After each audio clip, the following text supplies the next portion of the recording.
All right, we're back. Our image is a great one. It's just as our background, it's busy, but as like on the YouTube, it looked really good. We got a couple of coaching legends that we'll have on today. We've had both these guys on before separately. We're gonna bring them on together, have a little panel going, talking some football. I mean, there's so much to talk in football. It's like wild. So instead of me and Coach D talking to nobody on our own on the phones, we're going to get to talking with two of the greats of football, Coach Tony Demeo and Coach DJ Nimphius. So without further ado, let's bring both these gentlemen on here. Coaches, how's everything going today?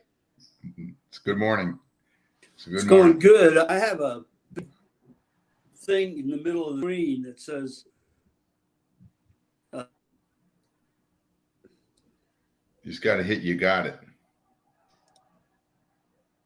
Tony, did we already lose you already? I mean,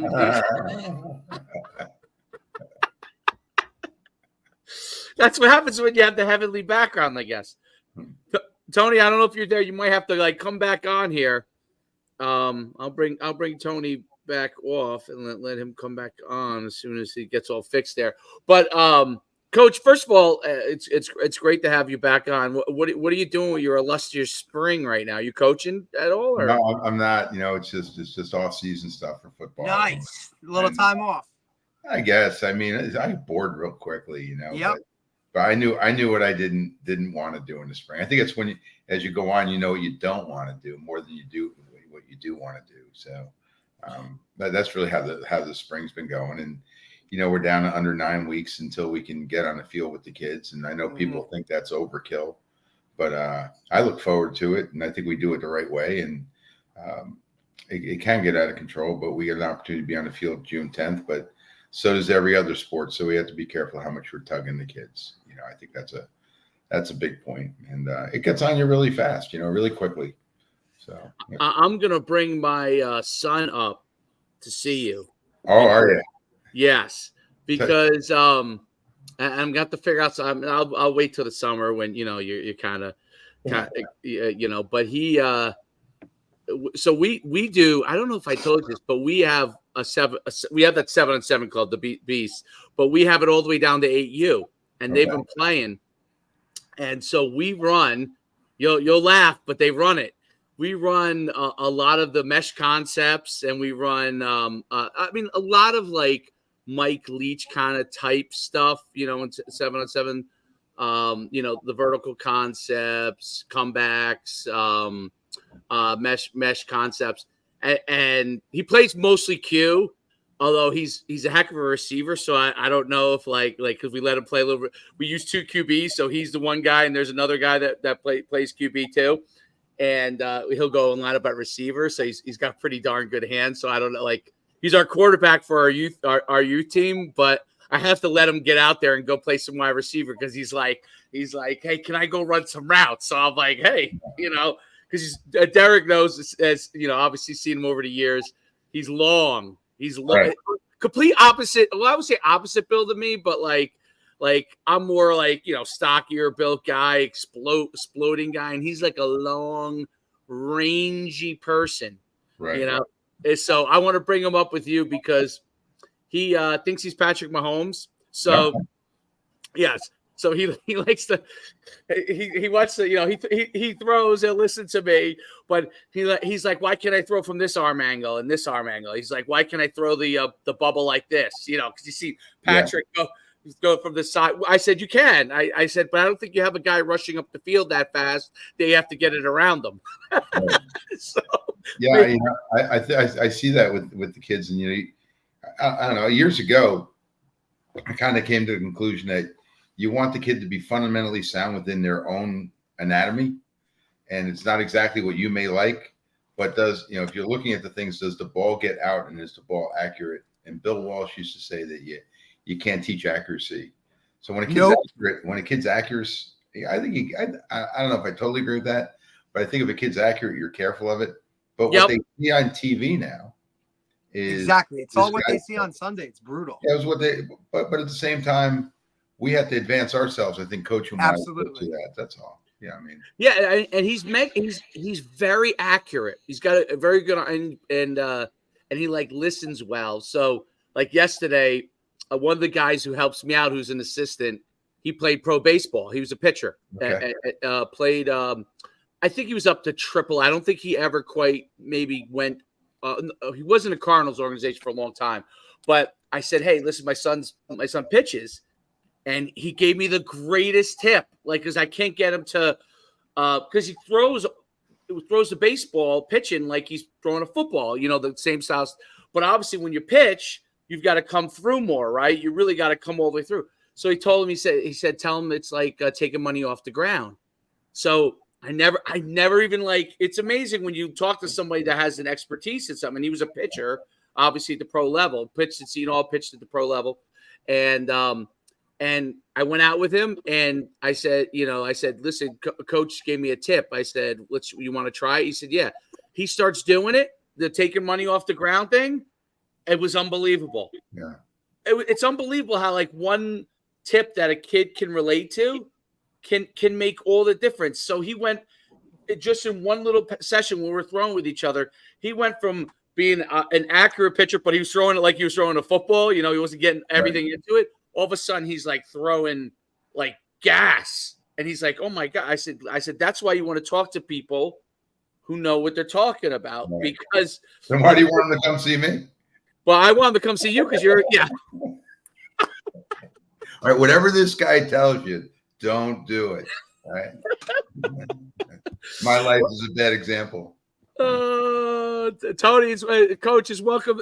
Welcome back. I guess less illumination was better.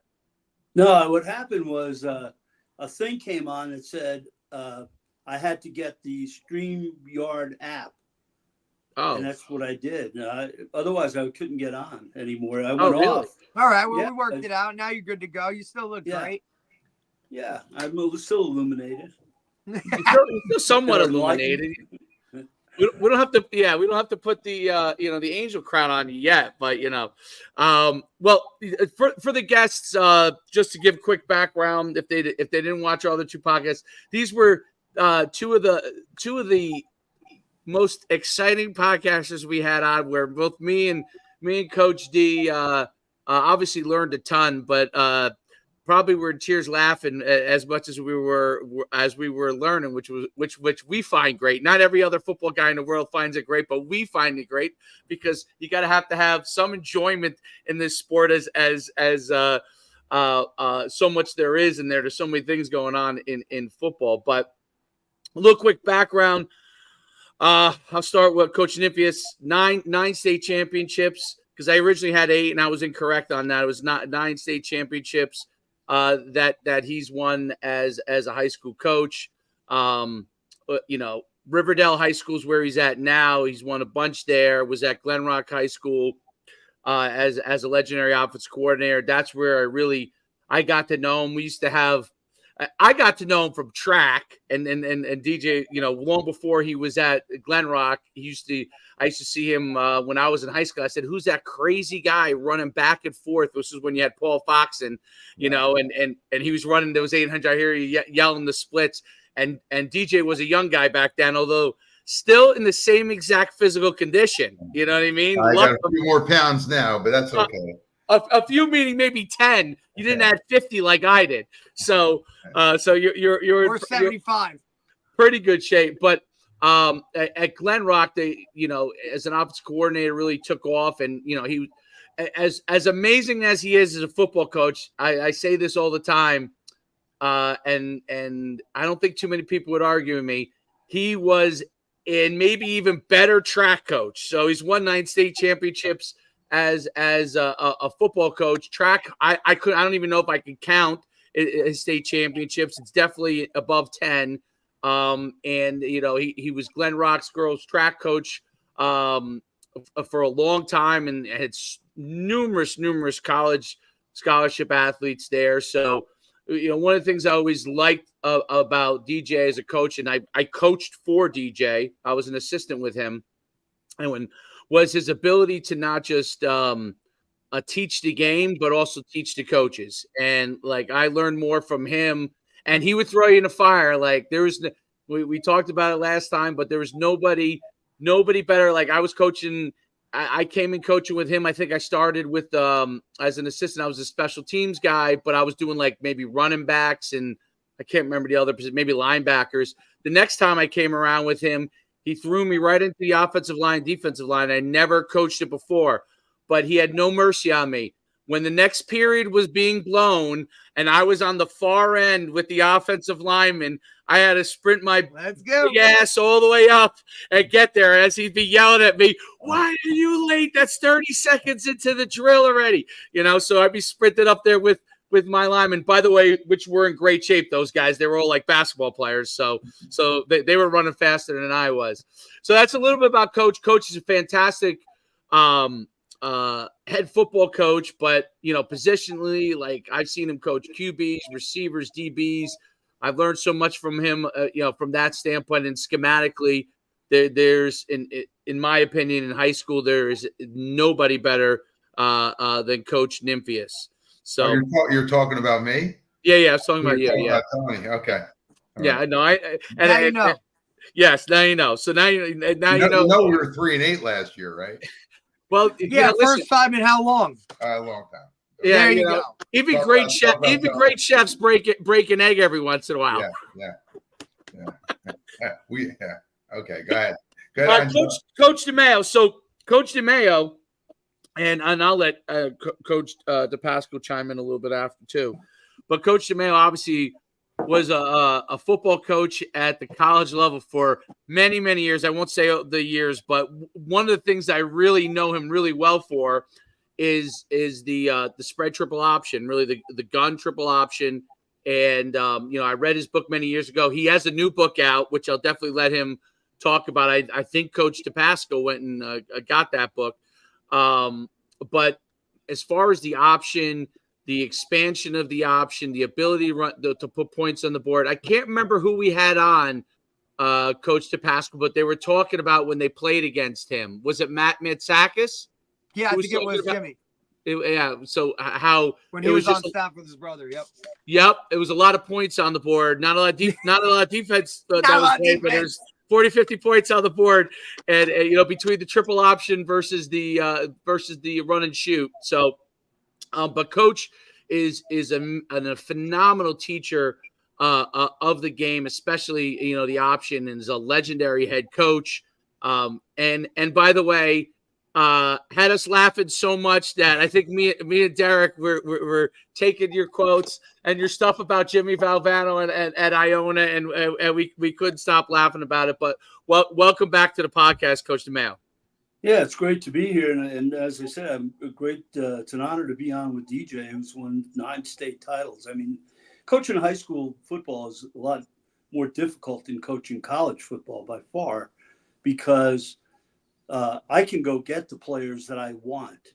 DJ has to coach the players that he has, and to win 9 state championships is an unbelievable task and an unbelievable honor. So, I'm always I love great high school coaches, and I've been around a lot of them. Philip Hayward in Kentucky, for example, at Belfry, has won so many state titles. I mean, at a small school. And they play like in Louisville Male and beat them.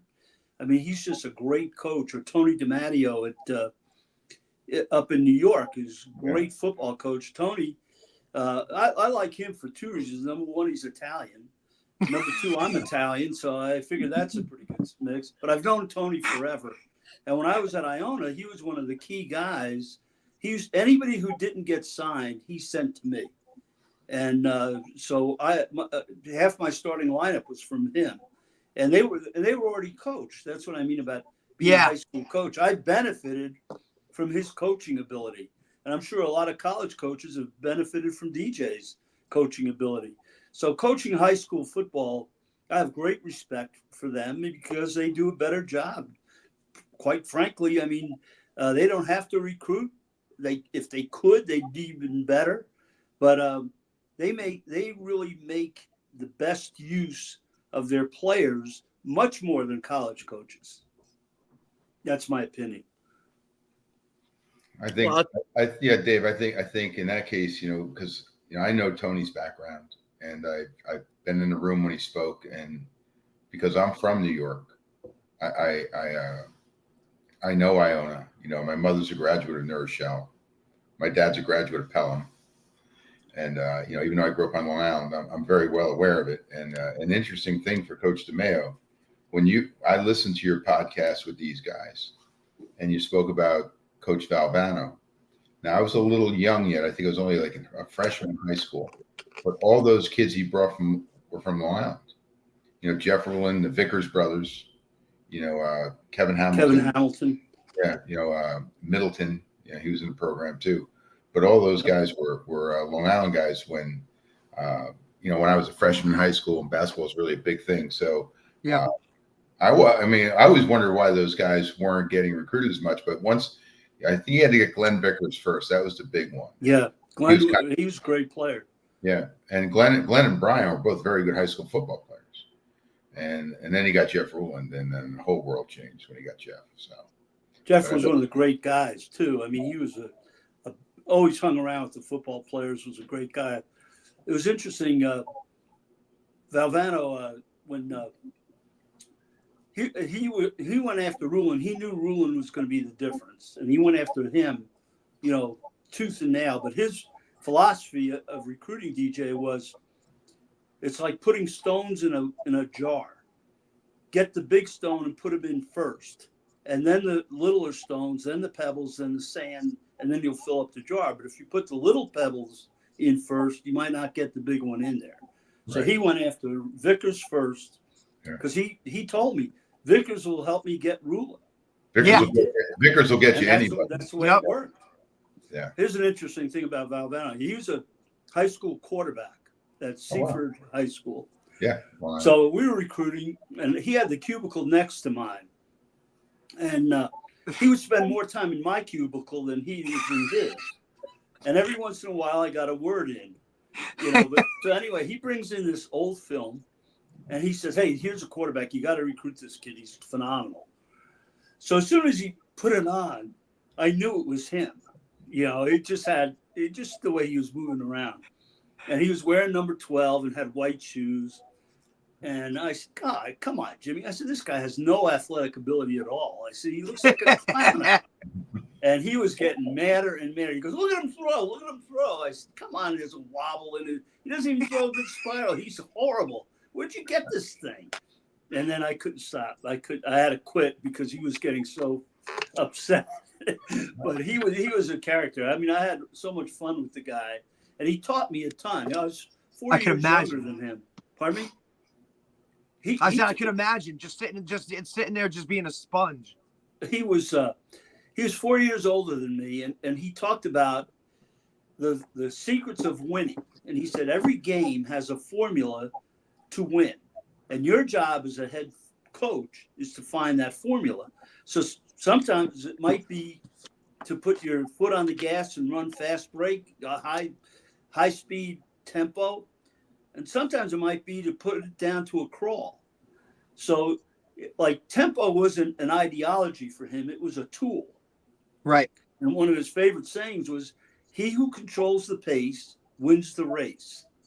And lo and behold, when he won the national championship, they only scored 52 points. Right. They slowed it down. Win. And the other thing that was interesting that he always told me was, the only lead that matters is the one at the end of the game. Yes, sir. He said, you don't have to get the lead in the first quarter or the second, as long as you're close enough that you can win at the end of the game. And sure enough, Lorenzo Charles stuffed it on the last play of that game. But he was great to me, and we kept in touch. I left Iona a year before he did. I left him after the 78 season. I went to Penn. And he left after the 1980 season and went to North Carolina State. But we stayed close till he passed. And he was just a great mentor and a great friend. And like when I was at Mercyhurst and we beat Widener at Widener.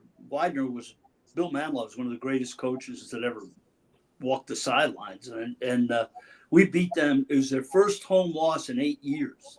Ooh. And they were the team of the 80s. They had the best record of any team, college football team in the 80s. He had Billy White Shoes Johnson and all those guys. Yep. And we beat them at Widener. And Jimmy sent me a note, handwritten note, commending me on that. And he saw that we scored 10 points. We won 17-7 and scored 10 points in the fourth quarter. And he said, that's what he quoted. He said, the only lead that matters is the one at the end. Game. Yeah. So anyway, he was a great influence on me, DJ. He really was. Yeah. Well, now I know why you didn't recruit me in Iona. Because my last high school football season was 78. And then to make matters worse, Coach, where you left Iona, if you'd recruited me Iona, then I wouldn't have to have played against Widener 4 times in college and, had really bad things happen to me during that time period. Where'd you go, DJ? I went to Moravian. Okay. Went to Moravian. So they were really against good. Widener, Bill Manlove is one of my favorite. As a matter of fact, he's the guy who really got me hired at Penn from Iona.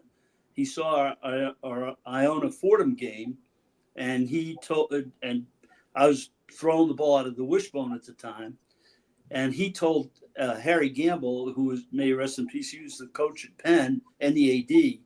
He said, this young guy down in Iona is doing some interesting things. You should bring him in. So when he had an opening, I went there as his offensive coordinator, and I'd been a head coach for 4 years and wasn't 30 years old yet.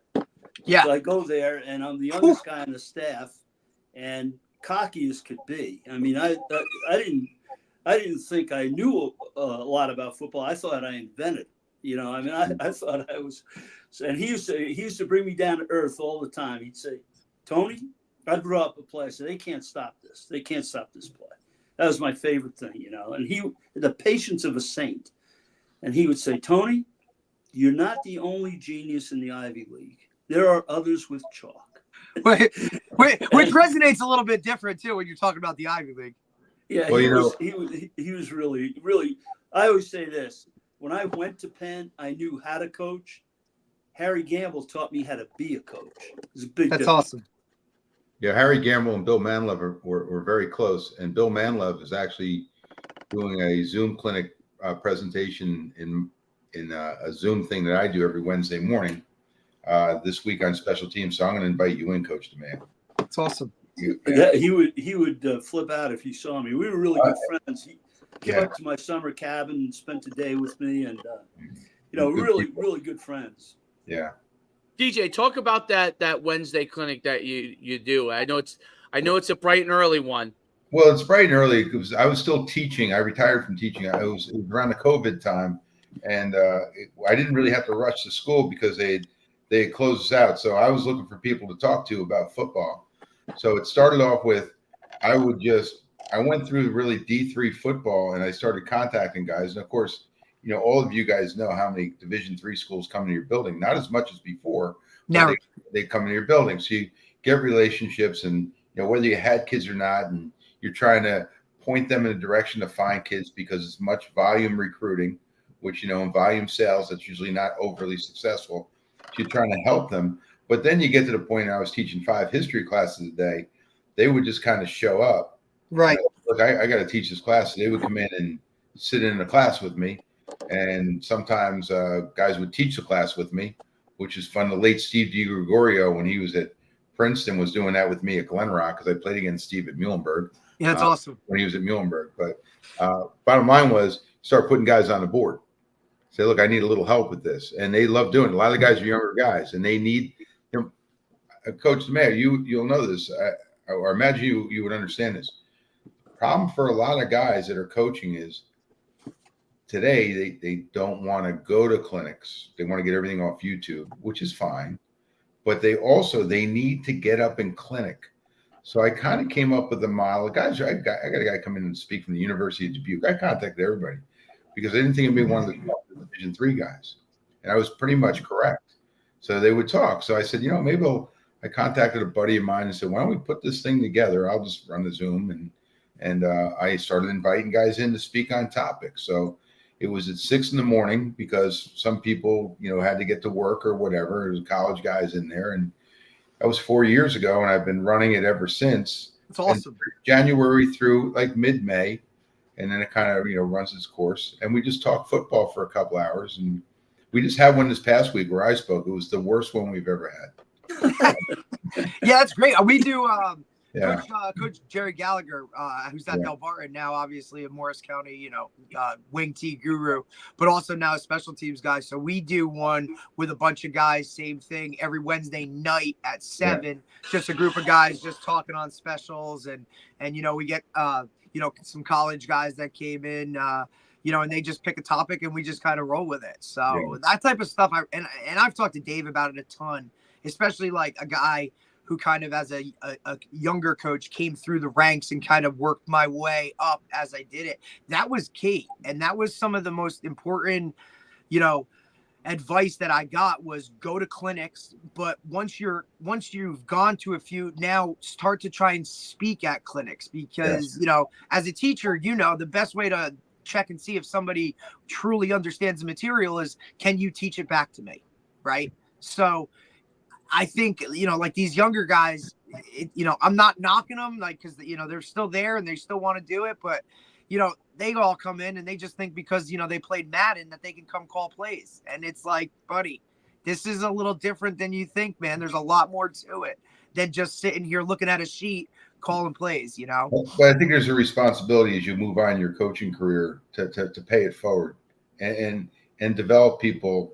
And again, it's not just X's and O's. I mean, but it is X's and O's.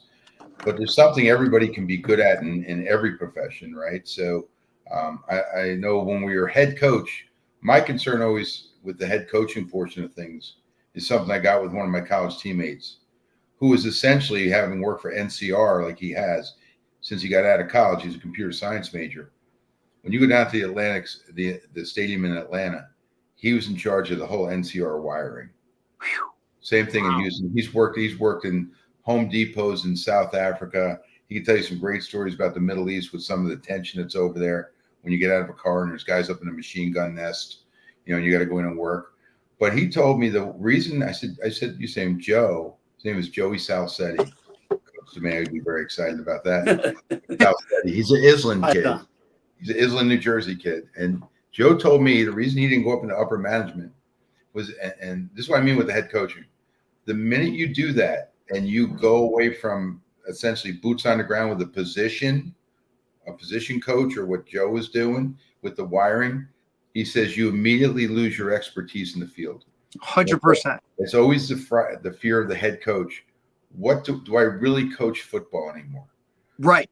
Like, could I, and you heard Chip Kelly talk about it a few weeks back. He said his offense coordinator got a great opportunity from UCLA to go up to Oregon State. And Chip came home one day. He says, I guess I got to coach the quarterbacks again. And he hadn't and his wife said to him, this is the happiest I've seen you to get ready for a bowl game. And he was in it. It's because I'm coaching some kids. Like, you don't always get to coach. And I think you have to be really careful of that you don't lose your expertise in something, because it takes the fun out of the game for you, because you objectify your players and objectify the game. I mean, we all wish we'd go out there and play tailback or receiver or quarterback again, but we physically can't. Right. But that's what we really feel when we walk on the field anyway, is we're trying to go out there and play too. That's why we still do it. So, Tony, talk about the book you piggybacking off of what DJ's doing with his Zoom meeting with the coaches. Talk about the book that you just released and the concepts of it. I know Derek picked up a copy. He could probably talk a little bit more about it, but I'd love to hear you talk a little bit about what we got on there. So we should go grab that right off the Amazon shelves there, What happened was I got a call from I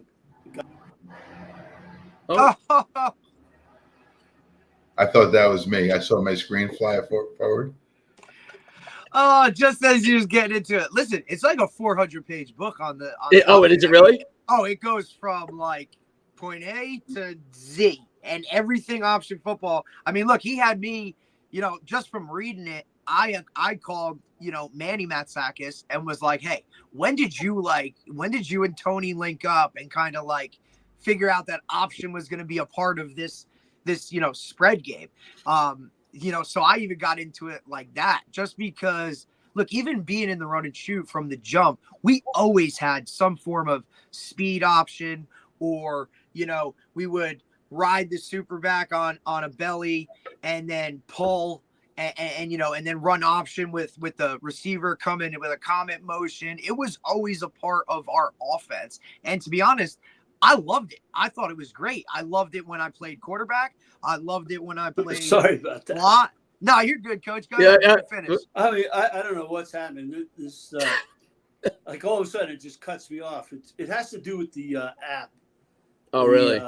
StreamYard, whatever it's called. You're good, But Coach. anyway, You're good. you asked me about the book.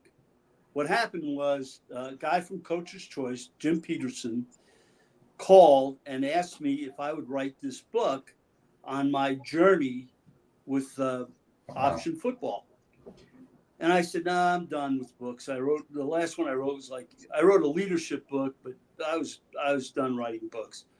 And he said, well, you can make it interactive and include video in the book. Yep. And I said, oh, well, that sounds interesting. And he said, yeah, we want you to take it from how you learn the option all the way through to the triple gun and RPOs and all that stuff. So then it intrigued me, and I did it.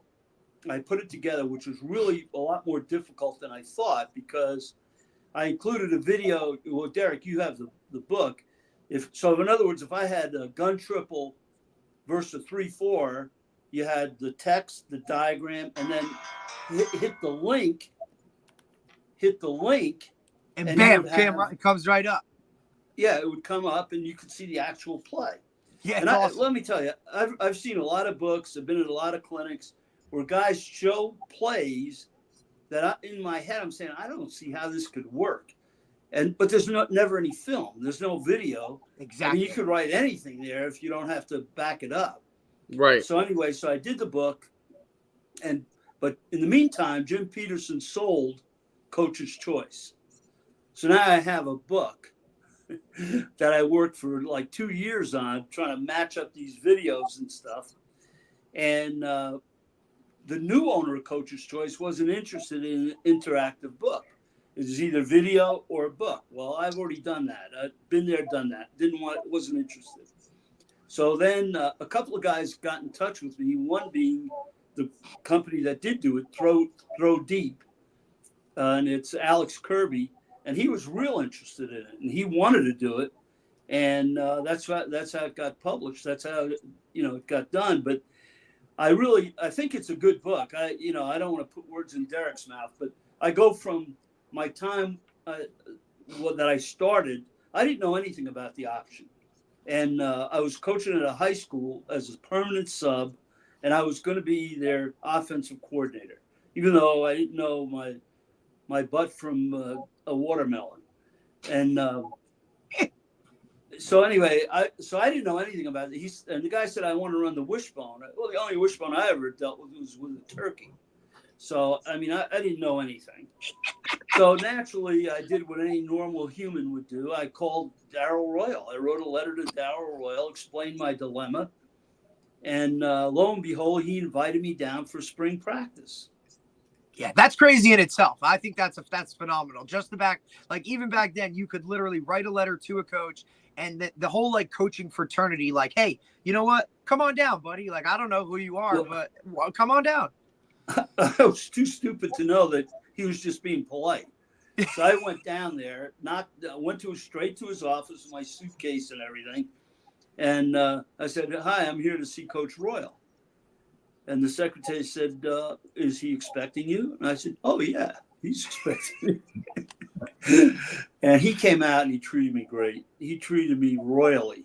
I mean, he introduced me to his staff. He said, this is my friend from New York. I want you to take care of him, blah, blah, blah, blah, blah. And they did.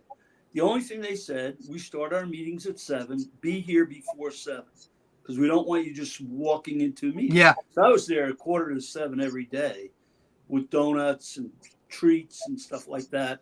And I learned for 2 weeks, I just learned the wishbone inside and out. And Coach Royal would come on the field and actually put his arm around me and take me behind the huddle.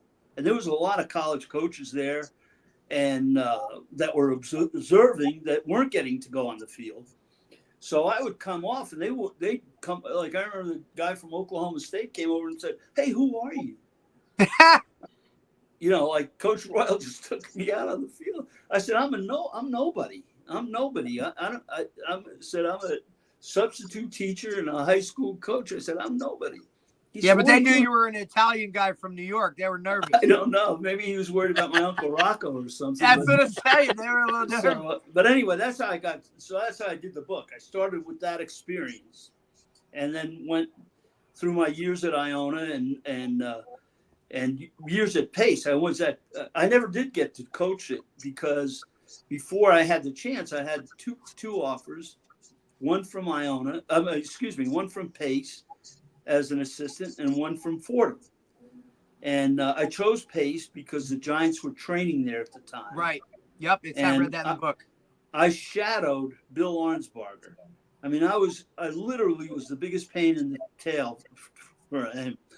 He would take a step to the right. I would take a step to the right. I studied the Giants inside and out of how they practiced, the drills, everything. Anytime I had an open minute, I was in their offices or watching what they were doing.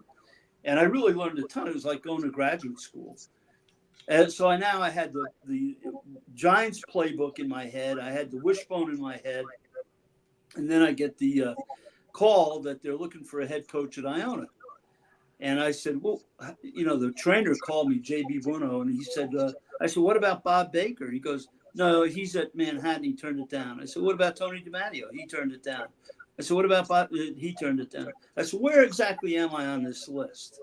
Turns out they had offered the job to a couple of waiters, and I was right behind that on the list. I was only 25 years old. And so I get the job at Iona, and to top it off, there's nobody who had played quarterback on the roster. So I installed the vanilla wishbone, just as they did it at Texas, put a safety at quarterback, and we had finished second in the conference. We were picked last, finished second, and didn't score many points, but we had the ball the whole time. Right. You know, we just controlled the clock. And that was, again, Valvano's influence. He said, you know, you can't score baskets or you can't score touchdowns.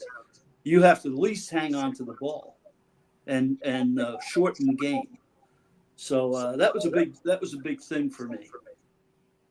Yeah, it's you know, it's interesting about what you said with Darrell Royal. I watched a whole thing on how Oklahoma put the wishbone in, and Switzer, and before that Wilkinson. But Wilkinson went down to Darrell. They went to Darrell Royal, and Darrell Royal taught them the triple option, and literally taught it to them, and that's how they got it at Oklahoma. And you know, he said that he shouldn't have taught it to, but Wilkinson. They end up winning, you know, 47 straight or something at one point. And then obviously Barry Switzer had a lot of success with it as well. But he you know, it's so interesting hearing you actually live that, because I watched that documentary on that exact thing and how welcoming Darrell Royal was. You know, it's interesting because college coaches now at the higher level, it's not that they're less welcoming maybe, but it's their time is constrained. And, you know, they're just wearing so many hats now. Well, it's difficult to get the same amount of information that you might have gotten in the past, and even the information you do get, like some of the clinics I've gone to, they safeguard a little bit of it. Like I told Derek this, the last great clinic, not what like DJ's doing with Zooms, where obviously you're divulging all the information, but the last great clinic I went to was right before, it might have been a couple of weeks before COVID up in Connecticut. It literally was, Dave, it was literally like 2 weeks that Nike clinic was. Right, before COVID happened. So before everything shut down. And so Ed Orgeron and Dabo Sweeney were the like guest speakers. The head coach from Iowa, Friends was one of the speakers, and then Randy Edsel, and I think I might Randy Edsel was one of the speakers. That's your guy. Of course, the end of Randy Edsel's reign. That's your guy. Second reign at UConn, which was not as successful as his first reign. But what was so interesting was all the coaches there really were still breaking it down. Watched Ed Orgeron literally give an hour-and-a-half clinic on the defensive line. They brought him there to talk about his national championship, and he basically talked about that for about 10 seconds, and then really rolled up his sleeves and went through the D-line and brought guys up. Dabo Sweeney did the same thing, almost the same exact thing with receiver play. And then I watched Randy Edsall break down defensive back play. I realized then he actually is a good coach. And when he broke down defensive back play, no, I know he's a great coach. He second round, he told me recruiting was not what it was before when he first came there the first time. And I don't think he wanted to get into it. But defensive back play was unbelievable. Kirk Ferenz was unbelievable. And I thought, wow, that was incredible. So the COVID happened. And then everything went to Zoom, which was good, but the in-person stuff was not as good. And then we go to in-person stuff, and all of a sudden now coaches, because they had to protect their turf with the transfer portal, and now I guess with NA, I don't know, they have to protect their turf a little bit. We're not as all diving into it. So I think it's really interesting, DJ, that like I got to jump because I get your emails. I got to jump on to the clinic because that's the thing I love best. Like, I love that. I didn't know what anybody else thought about when Ed Orgeron was doing the D-line stuff, but I was at the edge of my seat, and I've only coached D-line I think once when I was with you, DJ. I was at the edge of my seat because I was so fascinated on the different leverage points that he was talking about on how to play the D-line, and he was talking not just the defensive end stuff, which everybody gets excited about. He was doing D-tackle nose guard stuff, which was like, I mean, for me, it was mind-blowing, the stuff he was going through, the nuances of defensive line play, and specifically defensive tackle play and nose guard play, and how intricate he taught it simply, but how intricate it was, like where you had to be in order to gain leverage to be able to be successful as a defensive tackle or a nose guard. And I think those are the kind of things. Maybe you guys could talk a little bit about some of the sweet spots that you think there are to teach young coaches. And you both are doing it in your own way, but the sweet spot to teach young coaches things that they need to know that you're not going to get on YouTube. Because on YouTube you might get some great stuff, but when you go on YouTube, you get stuff that's good and you get stuff that's taught wrong, in my opinion. Boy.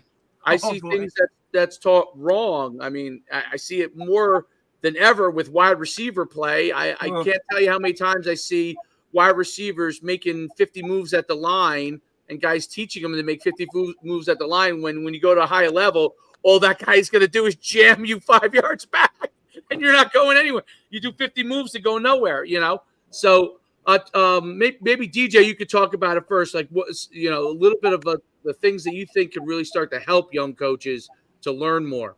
All right, I'll give you a few things here. One thing I'll pose to you guys, we can answer this by the end. If each one of you guys had one plane ticket and you go shadow a coach for one portion of the game, not a game itself, but you wanted to go watch that person coach, it doesn't have to be schematic. I want you to think about who that person would be. And that person could also be somebody, if we were able to bring them back to life. If they I'm done. I already know where I'm going. All right, Bob, I know who mine is. Well, that's a thought. Two, real quickly, as Coach Demeo was talking about, Darryl Royal and Emily Ballard's name should be thrown in there because he's really the triple option guy, right? Well, interestingly, the reason Royal gave all that information to Switzer is Royal's an Oklahoma grad. Yep. Right. So he kind of felt like he owed. But here's the thing. We had a guy give a clinic month and a half ago. His name is J.B. Wells. He's the OC at Coast Guard Academy. Yep. And here's what the clinic was: how to play center. That's amazing. Oh, it's amazing. I'll send you guys a clinic. It is a fantastic clinic. So, holy shit. And when you when have you ever heard of that being a topic for anyone? Oh, it was ridiculous. And when you talk, David, about the receivers, I don't know what disciple I am of anything. I would that wouldn't be true, like football wise, even though my dad was a coach. Probably more, as you know, Dave, more basketball oriented in my mind. So my mind works. But if you ever read the book Blood, Sweat, and Chalk, you need to read that book. Yeah. Ron Blood, Jaworski's book? No, it's Blood, Sweat, and Chalk. I probably got a copy right over there. In fact, I know I do. It's sitting right over there in my living room. I don't have a piano though, so I don't want to go over it. or an aura. But I will get you that author. But in there's a whole gig on Don Coryell. Oh, And Don Coryell was he came up through the ranks pretty interestingly, including junior college. And then he went to San Diego State, which Tony and I will know this. At that time, San Diego State, anybody they got was a junior college transfer. Really? That's what the Fresno States were getting. Oh, yeah, that's what they were getting. George Allen. Well, because I think like the junior college world is way bigger in California than it is anywhere But that's else. that's like what there's they a could get. shit ton of JUCOs. Well, there's a lot going on there. Remember, freshmen were ineligible. Oh, that's right. Freshmen couldn't even play, right? Wasn't that a Right. big thing with the university? Like when Marshall went down, the plane went down.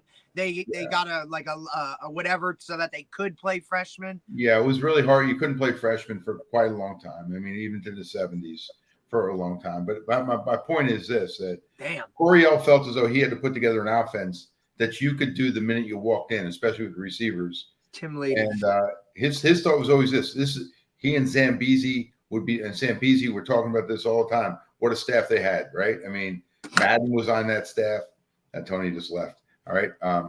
You need a bathroom break. We're okay. That's okay.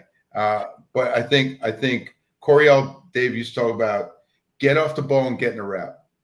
That's all I want you to do. Get off the ball and get into the route. All right. And anytime you're sacrificing verticality, line of scrimmage, defensive win. All right. So what advice would I give to young guys not forgetting the question? I think they have to see. Here's the advice I give them. It's not an X and O thing. It's not even a fundamental thing. They have to get out and see other people coach who are good at things. Examples. Go watch Howie Schuman, David's dad, coach. Go watch Jeff Jasper, coach. All right. If you could, can you get in? Can you sneak in and make like you're mopping the floor and watch Gino Auriemma coach? Oh, right? I think those are the things. Can you go watch Brian? I would kill to be a water boy at that practice. Well, I mean, and again, there's so much to it. But here's something I did even when I got to Riverdale. We weren't very good. And by then, David had gone to coach at his alma mater. And we were starting to get closer, but we weren't in the playoffs the first 3 years. And I sent out an email to some guy named Drew Gibbs. Never heard of him, right? I said, Coach, I said, I don't even know if you know who I am. I said, but I would like to come watch your practice. You're getting ready for the playoffs. Not only did Drew say yes, and again, Drew and I didn't walk in the same circles, but right. I mean, what a fantastic teacher. All right. So I got to go over to watch the practice. And I got an email from him after the practice. I sent him a thank you. He says, so make sure you're there today. So he told me to come back the second day. Now later, we hadn't started playing them yet. Right. And I got to watch him do this. It gave some pizzazz to what we were doing. But I also learned some things about what it was that he was doing we could improve. So my advice would be, you've got to get out and watch how people coach, and then you'll learn what it is your whatever your material. It's no different than when I first started teaching, where our department chair at Wallkill Valley would sit in our class. We finished teaching class, Derek, and you had to go report to Mr. Russ Rogers and talk about the class. Right. And it was constantly this conversation. You got a free period. Go watch Dr. Josephsberg teaching English. Absolutely. 100%. I mean, Dr. Josephsberg, not Bernie Josephsberg. Bernie. So here, I got to tell you. I taught with Bernie at Wallkill Valley, became the soup at Leone, yeah. So I don't think I've ever told you this story about Bernie Josephsberg. So he played the Tenafly, right? Yes, and he was a great. He played at Columbia, I think, also, right? Very good running back, yeah. So Bernie Josephsberg, when I interviewed at Pal Park Leonia, Bernie Josephsberg, he's the reason why I took the job. Yeah, yeah. buttoned up guy, really smart guy, truly an educator. Okay. Truly an educator. And I came in there and he said to me, he said, listen, he said, these places do not really value football that much. He's like, this is not going to be a quick fix. It's going to take you 5 years to get to where you want to go. Love that honesty, by the way. Yes, he said that. He said, as long as I'm here, I'm going to give you the opportunity to get to where you want to go. And what was so interesting about it, he said, I don't want you to take this job, like, because they already, like, Robleski, had already offered it to me. The guy who's now the superintendent at Leone, the guy who was the principal there, reluctantly gave it to me. He was not really a huge fan of mine, and him and Bernie used to clash. But Bernie said to me, you're going to have to be able to deal with all that. But he said, I think you'll have a chance to get to where you want to, but you're going to have to give it 5 years. And what was amazing was when we were in the state championship was the 5th year. Okay. And he came over, he was retiring, which meant my clock would be ticking then at that point. Yeah. Like, hey, it's almost over, buddy.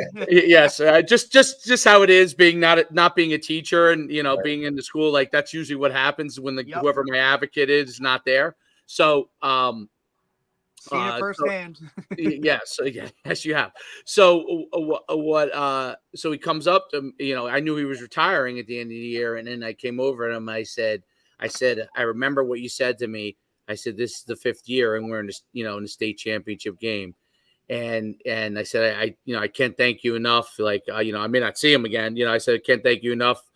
We would not, if you didn't say that to me, we would not be here, because literally, you know how it is as a coach, right? Your timeline is shorter than what everybody else tells you. Like, you want it to be quicker, and he had the wisdom to say to me, listen, I know what you want to do. I know how you want to do it, but you're going to have to be patient and let the things happen. And then you'll have the chance to get there. And he didn't say you will get there. He said you'll have the opportunity. You'll have the right? chance to get to where you want to go. And it did happen. We didn't win the state championship game. We lost that game, but it was a win just for us to get there. Just, if you're from North Jersey, you know how tough it is there, to have the opportunity, and the run we had for a short while was pretty great. But yeah, Bernie Joseph's, it's amazing. I didn't realize that you told me. He really was, and I don't know where he is now, but it's interesting when you talk about where meeting with and watching somebody work is so important. Like, when I would get quote unquote in trouble, or somebody was upset with something I was doing, every other person that I've ever, other than the guy who worked for Red Bank before he left, he was the greatest about it when he bring you in, but he was awesome. But when Bernie brought me in to talk to me, he brought me into his office, and I knew, even if he was upset with me, that he was going to talk through your rationale about everything before he came to any possible solution to the problem. Right. And being there where there was a lot of enemies within, one of the buildings, and he was the superintendent of that school, he knew that, and he would tell me how to navigate it. He would be like, listen, you're going to have to back off on this, and you can go forward on that. And and he's almost like choose your battles, right? But you knew he was there. He was telling you that because from an educator standpoint, hell yeah, he had been through it, and he understood that with your personality and what you are, that you're going to have to now approach it this way, or step back on this, or go forward with this. And he was so good with it. Every time he brought me in, he was one of the few guys that when he brought me in, I didn't feel like I was actually going, you know how it is. When they bring you in, they make you feel like you're going to, like you're a kid again, going to the principal's office. Yeah. There's no worse feeling than that, And when I was come in my office a few too many times. Right? Hey, come on in the office. Let me close the door. I want to talk to you for a minute. I'm like, oh my goodness, am I going to get yelled at again as a grown rate man? Starts going up, little dry sweat coming out. I'm like, oh shit, is he telling me I'm not starting this week? Like, what are we doing? Yeah, but it was so good how he did it. He had the conversation. His whole thing was to have a conversation, not to investigate you, but to have a conversation to understand what you were thinking, because obviously he already heard what the other people were thinking. Correct. Right? But to hear what you were thinking and to come to a solution for things. And that was something I always like. He's an unheralded person in the sense that he kind of went off. He, retired, and you never heard from Bernie again, right? So anyway, I tell if I ever could see Bernie again, I always kid people who were at Wallkill, who went on to so much success. And I used to say to a few of them, I said, Wallkill Valley is a great place to be from. Yeah, so it's like you left there. But Bernie was so good in the classroom. I know his career pretty well. From where when he went to Columbia, I mean, he taught an elite private school in, I think, New Trier in Chicago. But the great thing about Dr. Josephsberg was, and you have to be able to do this as a coach, you got to keep your poise, but you have to be able to go there. Absolutely. All right. And he could go there. And I saw him go there. You got to be able to, whoop. No, so he could get down into your territory. Yep. In a heartbeat. And then it was no doubt. And then you go back to being Dr. Bernie Josephsberg. I guess we're going to do some Chaucer today. But the thing was, he was in the classroom. So he was really a teacher. So when he got into an administrative capacity, that was a natural, right, evolution for him. So right.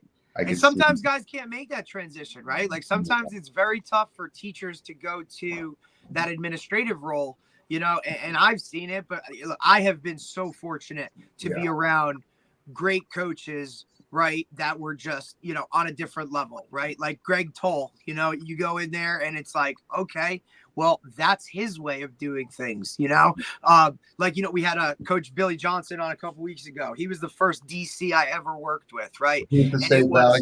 What? Yep, at Passaic Valley, and it was like defense 101.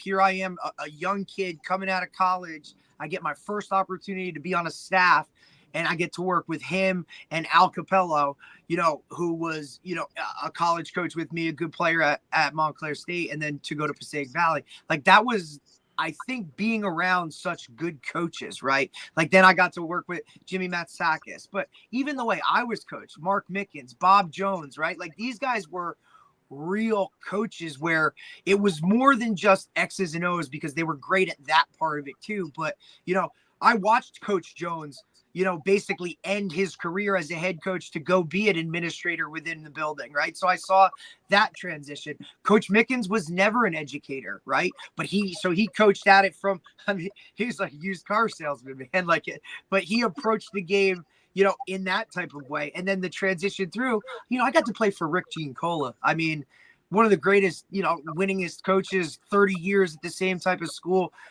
I think the greatest thing for me, and I always loved it, was just seeing how each individual coach just presented everything, right? Because even if you're XOing on a board, they're doing it a certain way. Or if you're having a conversation on the side with one of your players, who's doing it that way?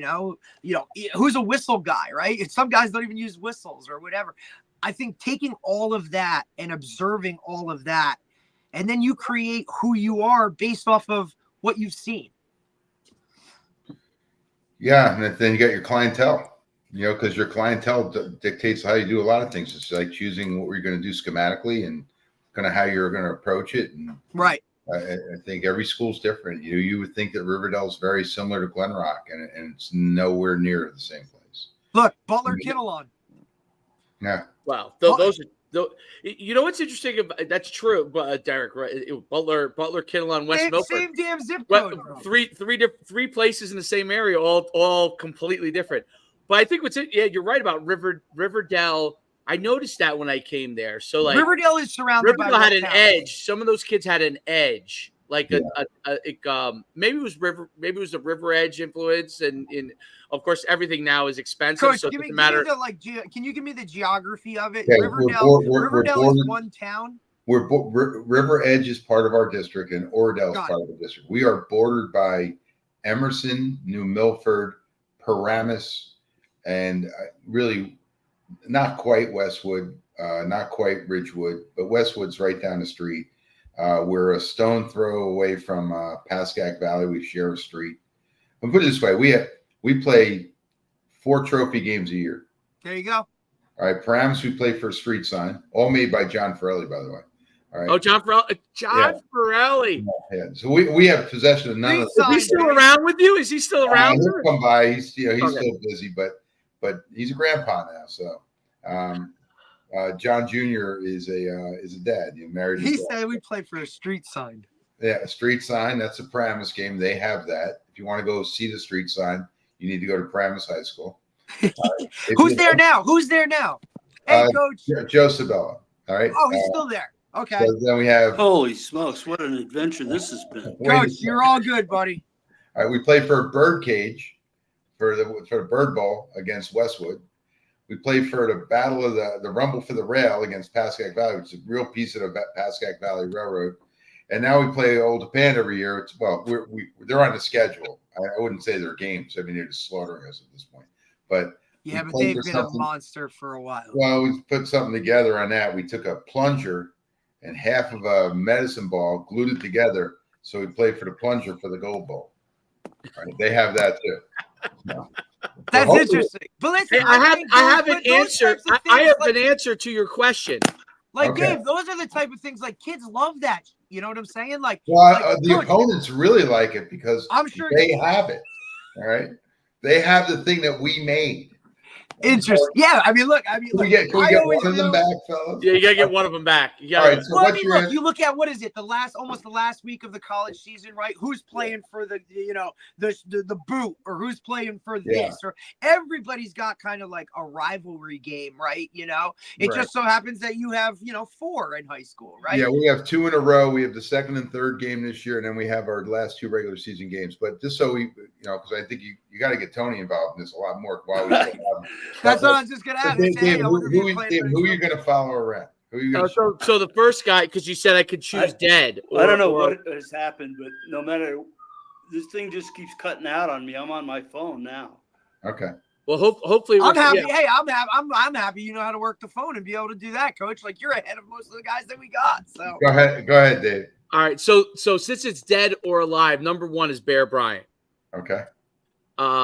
And just because I've read so much stuff on him, and I just fascinated how he adapted over the years and all that kind of stuff, and how basically football was in the fiber of him, and just his leadership style, like basically how he had to evolve from, obviously Junction Boys and all the way to where he had to adapt, where he was not doing any of that level of stuff that he was doing, 30 years before that. And then the second guy, to me, just because of the system he runs, the way he thinks about, is Mike Leach. Because his system is so simple, but yet so difficult for guys to cover. And it's funny, if you ask me that question, when I first started coaching, I probably would have said Barry Switzer because of the triple option. And I was obsessed as a kid with Jamel Holloway and Charles Thompson and the triple option and how well they ran it.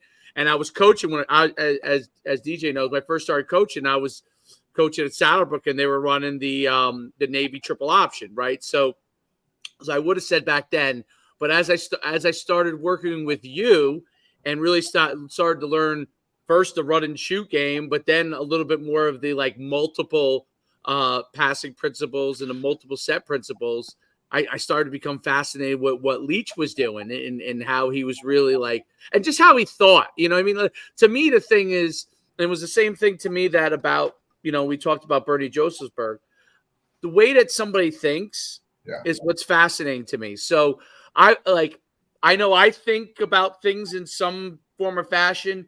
And when I see somebody else that thinks, like truly thinks about something and how they're doing it, and there's a methodology to it, it fascinates me because I'm trying to figure out what is that person thinking, like what is that person thinking about when they made this decision, or like why did they do that? Why did they do that? And that's, I mean, I think in coaching, to me, that's what fascinates me. It's why does somebody think about? I mean, same reason why I think the Kansas City Chiefs head coach is fascinating. How he thinks, Andy Reid, and how he thinks about things, and how he evolves his system. And it's funny because there in football coaching still today, although less than it used to be, but you still have conventional, what I call conventional coaches that follow a certain system, and how they do things. And then you have quote unquote unconventional coaches, Chip Kelly, you brought up Chip Kelly before, right? He would be like wildly successful, but unconventional. How many head coaches decide to go back and I just want to coach and be an offensive coordinator again? How many guys? I mean, to me, that takes tremendous guts and fortitude to say, you know what? I'll take a little bit less. I'll take, instead of getting $8 million a year, I'll take 2.5, which isn't bad either way, but 2.5. And I want to coach the game the way that I want to coach the game. That mindset, that thought process, is incredibly fascinating to me. And that's one of the reasons why, kind of choosing those kind of guys. And a lot of cases, they're all innovators in their own capacity. They thought of Bear Bryant in the end as being the old guard, but when you watch all the stuff of Bear Bryant, he was an innovator in a lot of the things that he does. He kept evolving his offense. He went to the wishbone at one point, right? He evolved his offenses over the years into different things, depending on the type of personnel he had. He went from having no black players, right, to the majority of his roster was black, right, and in the South, and trendsetter. And those are the things to me that are so fascinating. They say whether he did it on purpose or not. Obviously scheduling that USC, that was a big thing. They did a big documentary on that. That was great. Well, Dave, just thought, since Tony's sitting there, and because Tony's really the example here in the room, and guys get a chance to go to that level, that high level, for whatever reason, right? And sometimes when you get to that high level, they feel even a little bit trapped. All right. And, Chip Kelly, in his movement towards being who Chip Kelly is, and it's amazing how things work, right? The wonderful Billy McGovern passed away a year ago, and he was tight with Chip. But Chip actually coached at Johns Hopkins under my high school quarterback, Jim Margraf. Wow. Jim Margraf, when he passed away at 58, had the 55th most wins in the history of college football. And I used to kid him. He's a year older than me. He's my high school quarterback. He went to Hopkins. He's obviously smarter than me. And I would say to him, James, I think you're tremendously overrated. And he would say, why do you think I'm overrated? I said, you had Chip Kelly coaching defense. Yeah.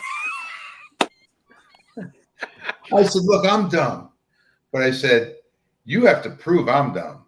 You proved you're dumb.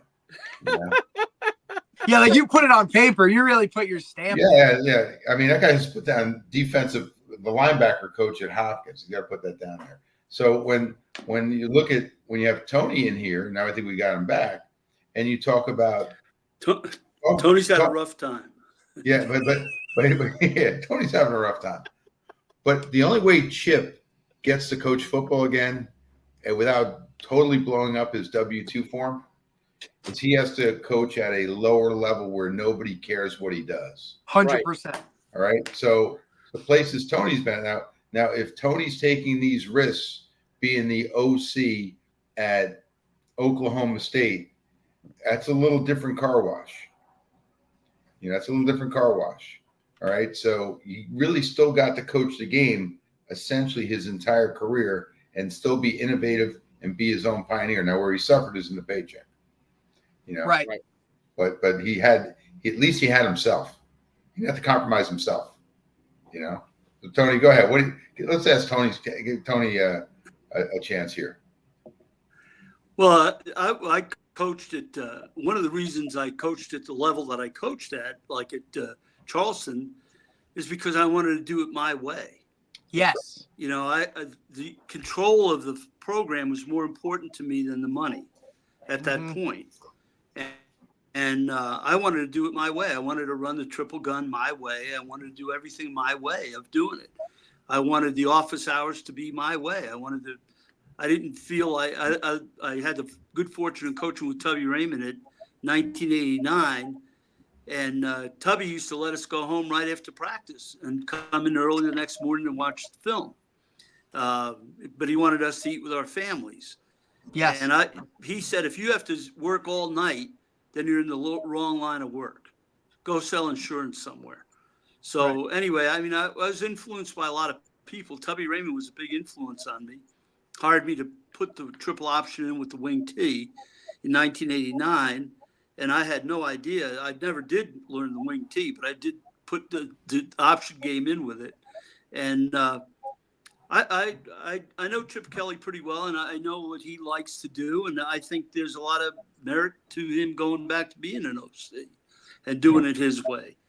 And I think that's important. Chip Kelly's got a great offensive mind. I mean, I know him pretty well, and I think he's a heck of a coach.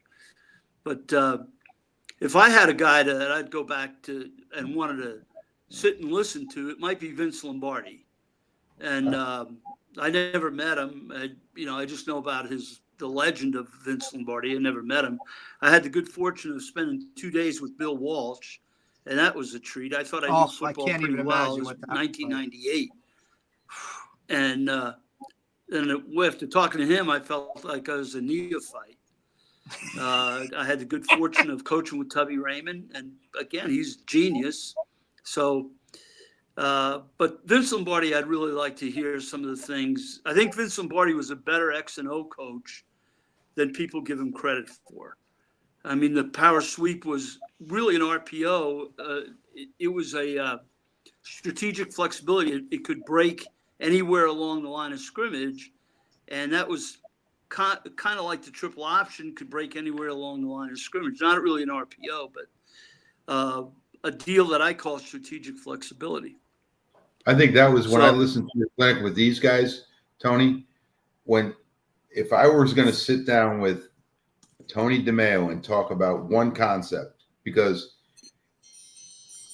I'm sure it goes across your entire football curriculum, whether it's special teams or defense. Look, guys, before we put this in, it's got to have some strategic flexibility. We don't have enough time to put in a whole bunch of different things. It's got to have strategic flexibility. Am I correct? Yeah, that's why my playlist I had that I called during the game was an index card. Yes, that was it. All I had was some unique formations that I would forget about, like empty bunt, some exotics, for example, or some unique formations I would have on the index card. But otherwise, I was just going to call gun triple, quick game, some drop back game, play action pass, and jet sweep series. Jet sweep ISO, jet sweep. And that was it. We called gun triple 25 times a game. And we were good at it. We got very, very good at it. And, Chuck Noll always said, you can't be brilliant at 30 things. You can only be brilliant at 2 or 3. So focus on those and be brilliant at those. And I believe in that. I think, doing too much was always a problem than doing not enough. Playbooks are too fat. They're obese. Sure. My playbook was pretty darn thin. And Derek, you have the book there. What's your opinion? I mean, I know you've said you were deep diving into it. What was your opinion of the book? Well, I'll tell you what. Was it simple, like I'm saying, or what? Yeah, it was. I think that was something too that was so great about it. Like, look, it was interactive, right? So it kind of hit on. And Coach, as a teacher, you understand that, look, your audience or your classroom is filled with everybody's their own learner, right? They all learn a certain way. Some guys can just look at it on a board and, okay, I get it. Some people need to read it, right, and really dive into it. Some people now have to see it.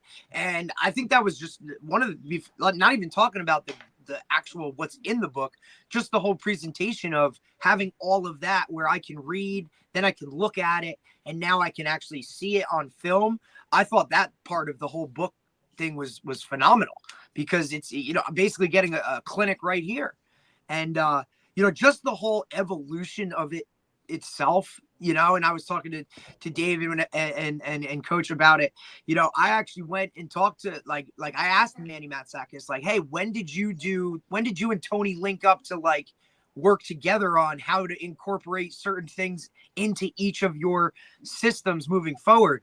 And, you know, I had a great talk with him about it. Just, you know, just kind of the same thing, how you kind of just, you know, you just coaches talking and moving forward to it. But, you know, the book itself really dives into every aspect of the option itself, but it also made it extremely easy for anybody to pick it up and now can go and kind of work with it and ask, and the questions are all answered within it. So it was a great read for me. I've always been a fan of the option, you know, especially being at a small high school like we were at. It kind of gave us an advantage, especially doing it out of spread and whatnot.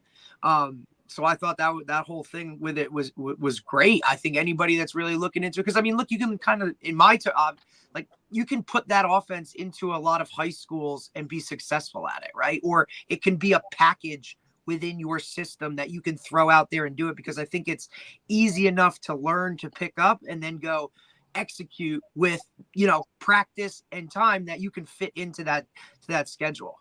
But one thing I did want to point out that you just said, Coach, is, well, is I did offensive. Since I retired, I did 88 camps to install the gun triple, 3-day camps. And out of those 89 camps, 72 of those 89 teams went to the playoffs the first year they did it. I So just think it puts defenses in a shit spot. Well, there's no doubt about it. And what it does is, go ahead. Yeah, no, go ahead, Tony. Go ahead. I said what it does is it takes a few simple concepts that you can master and turns it into a whole offense. Like, for example, we boot off the 3-step. Yeah. You know, again, I mean, that takes care of. That takes care of if the boot side, if the quick game side is covered, it turns into a bootleg the opposite way. Well, I got that idea because a quarterback did it by accident, Eddie Ritchie. Right. And as we started doing it, I realized that you couldn't defend a perimeter pass in the quick game the same way, because everybody was teaching their guys to get their hands up to defend the quick game, and meanwhile they couldn't chase the quarterback exactly with their hands in the air. And I'll tell you, there were 5 things that, like, in my coaching career from the option, 5 different types of options over the years that definitely had like a major impact. So like the first one for me was when I coached at, and DJ knows I coached at Saddlebrook, and they run the triple, the Navy triple option, right? And that was eye-opening because I had never seen the option run that way before. But then the second time was when I saw Coach Nimphius do out of the run and shoot that little veer option you did, which was so, you know, I don't know if you call it midline, but the way it would be right in the A gap. Yep, and bang, belly, boom, hit it right now. Off the run, that run and shoot, it was so lethal, and it used to drive the guys at Saddlebrook nuts. It would drive them nuts because it was really, really such a wrinkle, and you probably, I don't even know if you thought about it that way when you were doing it, but it was such a wrinkle off of what you were doing.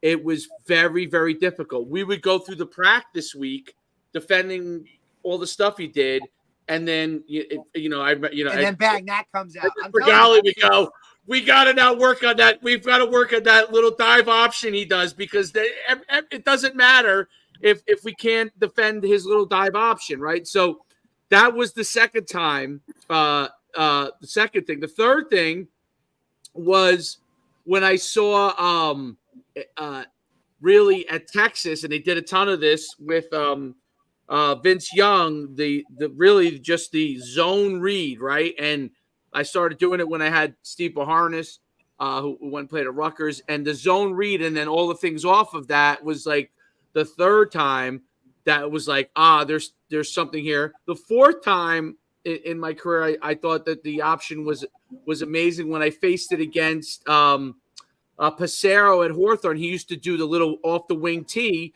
He did the little belly option, right? And then eventually he got to the gun and he was doing different stuff.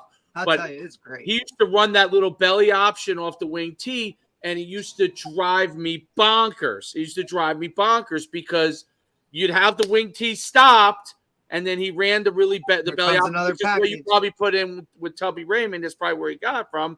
And then the last thing, which is like in the last 10 years, is the power read. Really, that quarterback, the jet power read with the quarterback running, or your super speed guy that's going and taking off around the edge, which obviously everyone uses, But it's interesting that, for me, at each time I saw these options in my career, I thought, is this something that I can incorporate in what I'm doing?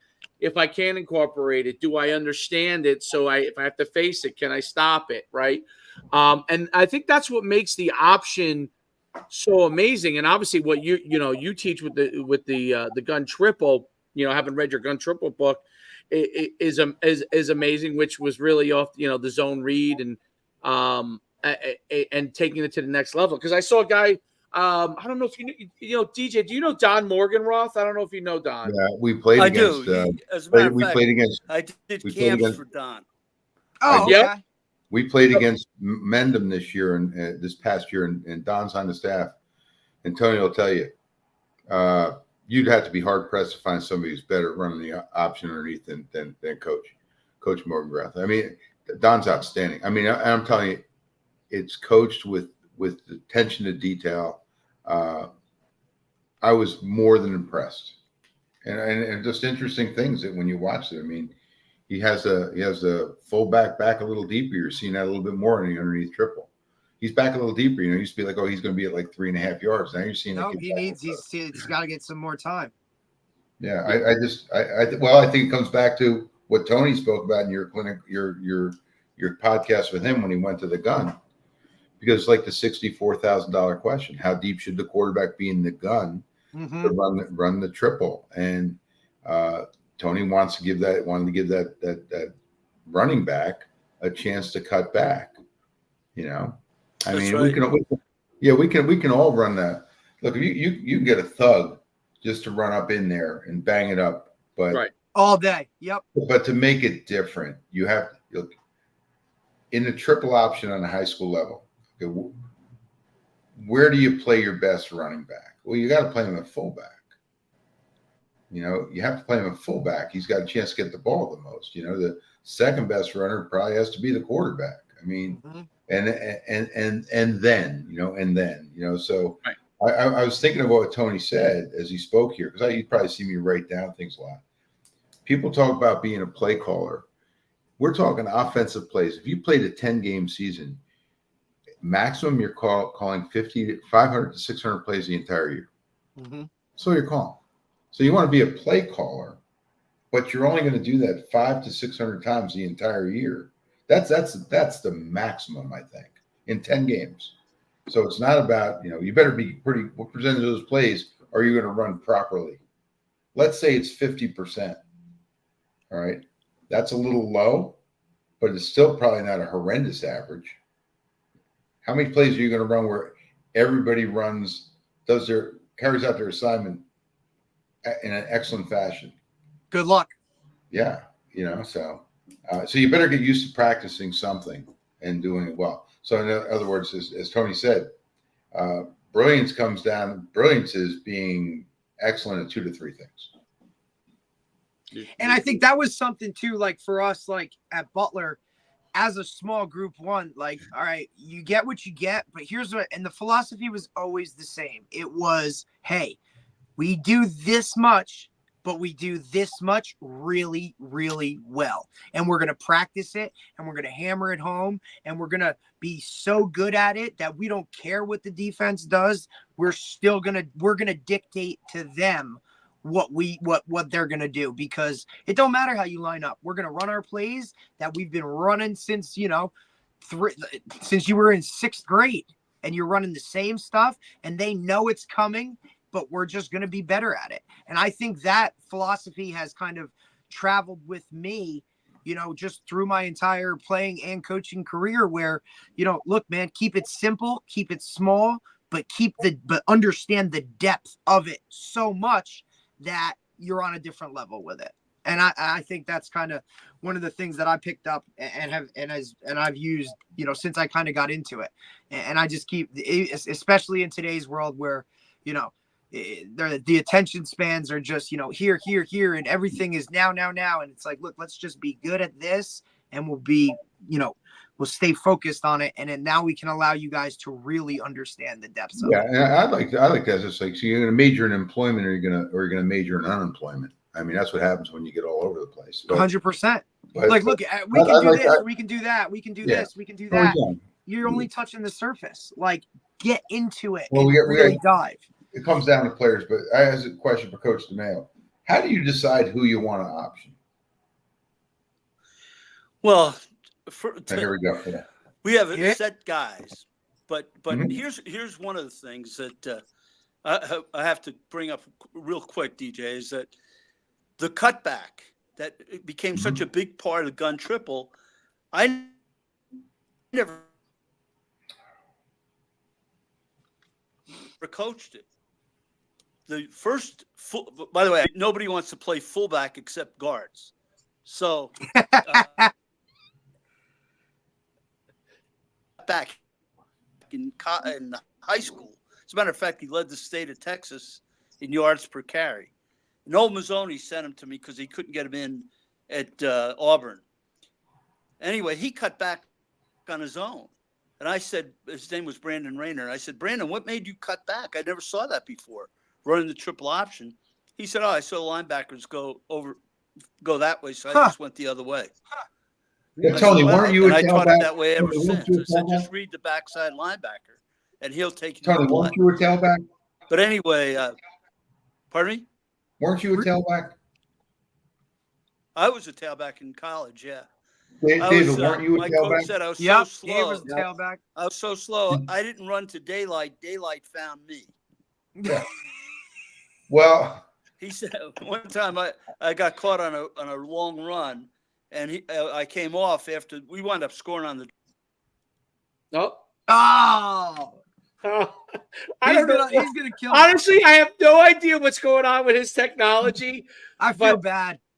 We might have to send your guy that goes and does the stadiums or whatever. Yeah, Joe. Yeah, he's got to rewire. Send him in you know what I actually think it is. I just because his stuff breaks up. I feel like whatever his cell network is. Yeah, his like Wi-Fi and stuff. Yeah, it's a little. Where does he live?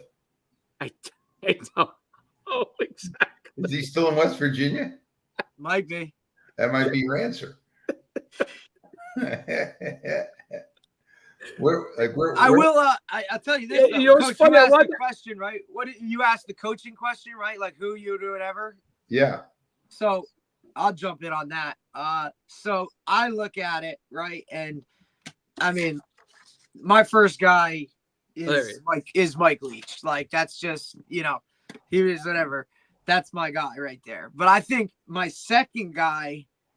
Okay, is a little different. Like, I would love to sit down with Buddy Ryan. Okay. Oh. And then I'm back again. He's back. This is Tony. We're sending DJ's guy to you to get you a better network. Tony, don't put your camera on. I think that's the issue. Just don't put the camera on. I think you have no problem with the voice. Okay. All right, go ahead. Let me see. How do I shut it off, though? You're good right now. Okay, the voice is off. Yeah, No, just go, man. I You're was cranking saying now. I got caught from. Okay, I got caught from behind, and we scored on the play. But when I ran off to the sidelines at the end of the drive, he came over to me and he said, "TD, if you were a little bit faster, I'd consider you slow." But anyway, the tailback thing. Yeah, good. Go ahead. No, ahead. no, I What's want to the hear the question? tailback thing first. Yeah. Oh, so anyway, that what I tried to do is get a handful of plays that would. I didn't want to be a great play caller. I wanted the play to change based on the defense. So, for example, every pass that we had in our offense had a built-in run. So, in other words, if on our drop back pass, if the quarterback saw the backs of the linebackers, he took off and ran, quarterback draw, automatic. If the boot, the quick game, we always had a boot off it. Every run had a built-in pass. So the first read of every option was the backside screen. So 8 between the slots, throw quicks and hots. So I didn't have to be a great play caller. The plays would adjust. If they loaded the box, the quarterback would just throw the quick game. Just throw the quick screen out to the wideout. And that really, really helped us. I mean, that's what I call strategic flexibility. So we had about 8 or 9 plays like that, and that's all we ever ran. And it just evolved. It made it very, very easy, and all the players had to do was master that. Another interesting thing, somebody talked about Mike Leach, who I loved. Mike Leach, I knew Mike Leach 3 hours listening to me talk in Orlando on the gun triple because they were really interested in it. They were at Kentucky at the time. And right. At the end of the day, we met and we chatted a little bit. And they said, we can't do it because we spend 20 minutes a day just on running our mesh pattern. So you can't run another 20 minutes every day on the gun triple. It was just too much. It didn't fit. So anyway, they were the mindset the same way. They had a handful of things they did, and that's what they focused on, and they were great at it. Right. I mean, look, Mike Leach used to have the index card for play calls. That's all he used. That's what I use. He was a great coach, and he was a fun guy to be around. DJ, he was a history major also, by the way. Oh, God. His book brilliant. on Geronimo was phenomenal. And, yeah, he was, and he loved pirates. Oh yeah. There's Obsessed. I read that book, Swing Your Sword. He definitely loved pirates. And I've been to Key West, and I've swam with the dolphins. Thank goodness I didn't get eaten by a shark. But I've been to Key West and swam with the dolphins. Although they took me out quite a bit far on Key West, where I was like, I can't really see land here. I'm not comfortable with this move. I was like, I would like. They don't know you're an Olympic swimmer too, Dave, do they? Oh no, that Who's, I definitely get. Who's the best swimmer in the Schuman family of your siblings? My father. Oh, I was gonna say my father was the best swimmer. Although, no doubt the best swimmer. Okay. No doubt the best swimmer of the siblings.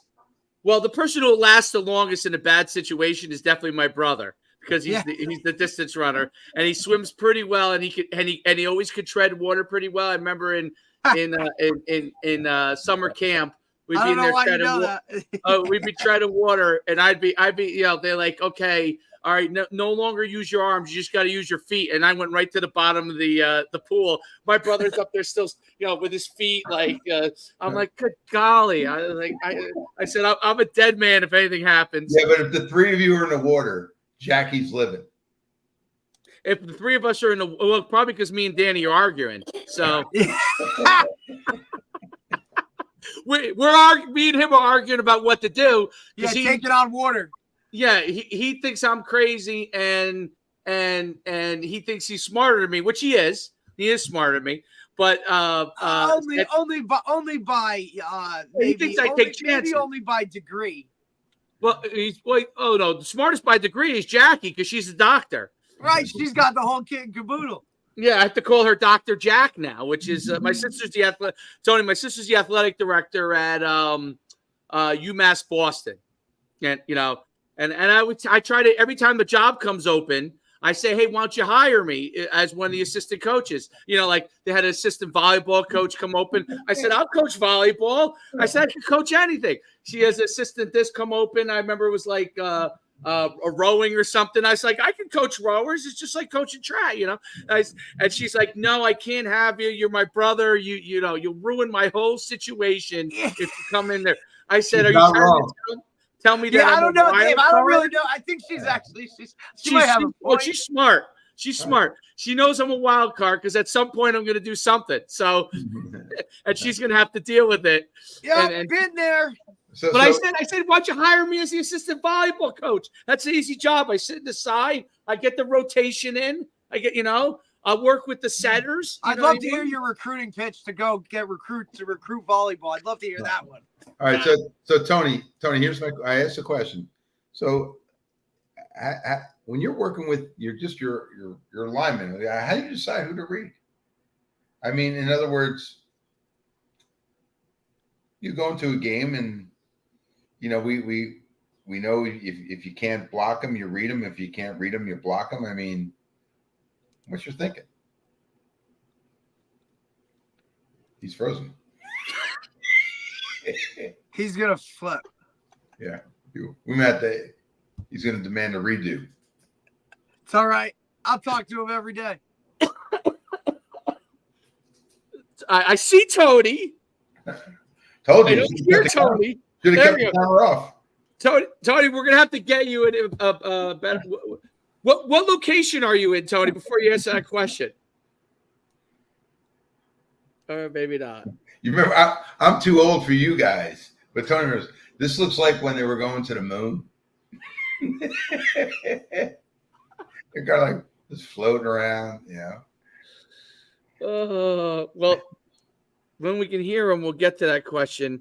I want to tell you something. This is interesting. So Don Morgenroth, yeah. I actually know he worked at the same day camp that I did. Oh gosh. Can you believe? And you know what he was in charge of? When he was young. He was in charge of the ropes, the people that go up, climb those, they probably have it in gym class now, those things. But he did the rope stuff, and you had to be like an certified instructor. Yeah, you had to go out there and do Project Adventure. Yes, he was like the Project Adventure guy. Yeah, there you go. And I was responsible for the fourth graders. And when they went to the pool, I took a nap because the lifeguards had them. So you're like, your turn. Don had this very important responsibility. And every time I would come by there with my kids to Project Adventure, he'd be like, what are you doing all day? I'm like, well, I play basketball. You're like, I worked out. I sit on the bench. I talk to the girls. We're like 20 years. I talk to the girls. And when we're at the pool, I either talk to the girls or I'm sleeping. He's like, what? He's like, I'm working my butt off all day long. And I said, I have the real camp experience, Yeah, you're like, you signed up for the wrong job, bud. But it's funny because Don Morgenroth, Derek, you don't know this, but he's the guy that does our lines when we do our camps. He's the guy who does our line guy. Yes, he does. He does like that guy. Don Morgenroth can build anything. Like if you need him to do a field, he can go and get a field done for you. Like he's unbelievable. He builds baseball. You know those things that people have in the backyard for baseball. Yeah. He builds those for people, custom made. It's unbelievable. But it's funny because I'm pretty sure if we could have got Tony, we would have been able to ask him this. But I saw Don. We played Don when my first year at Powell Park, and Don was at Pagoda. He was there for 2 years, and he ran the gun triple, and we were terrible. So I don't know if I could have put it to the fact that he was that good or we were that terrible. But I could tell you this: he dropped 62 points on us in that game. It was quite embarrassing. Holy shit, that's a lot. That's a lot, dude. That's a lot. I just remember that's what I call the infamous water falling down on me. I was sitting at halftime. They already had like 30 points or something, 35, 40 points.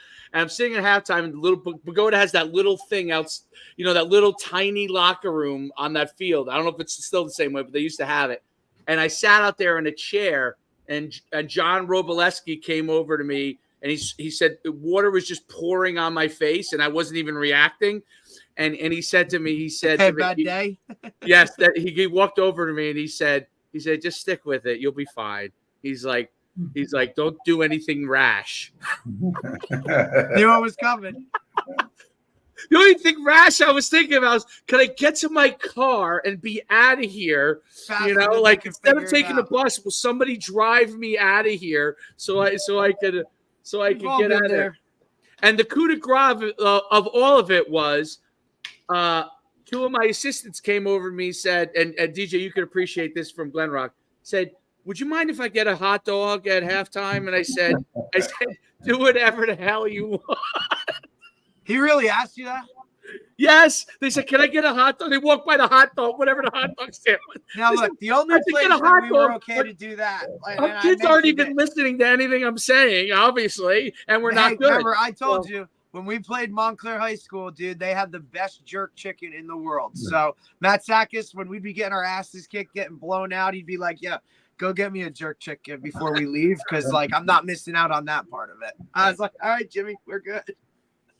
Well, DJ was legendary for when, if they were blowing a team out, we used to love to go watch him when they were playing, whoever it was. Garfield would always be the most famous one, but damn, I want to play Garfield now just to play on the new surface. Well, it looks Beautiful. gorgeous. DJ would be when they're blowing somebody out, I'd see him go over to the press box and be like, "You guys want a hot dog?" No, that was not me. I know who it was. That was a guy in our staff. He yelled up to the press box. Rosen, right? No, Rosen. He yelled this out, and I'm thinking the Lodi guys are like on the other side of the press box. He's yelling that he doesn't think they're very good, and he wants to go get hot dogs. I want one. And I was like, I'm making like I don't even know this guy. Oh, yeah, that's right. He said, DJ, you want one. DJ, you want one, right? Yeah, well, he said it in a lot of other ways that were pretty profane.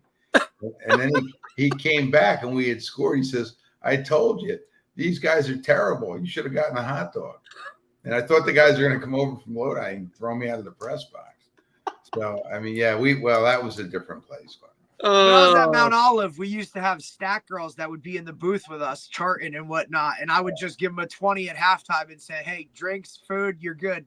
Finish the 20, bring us back whatever you got. And they had free reign. And, by the end of the season, they were pretty conditioned that, we had if we had peanut M&Ms, those were coming up. So It was a good move on that part.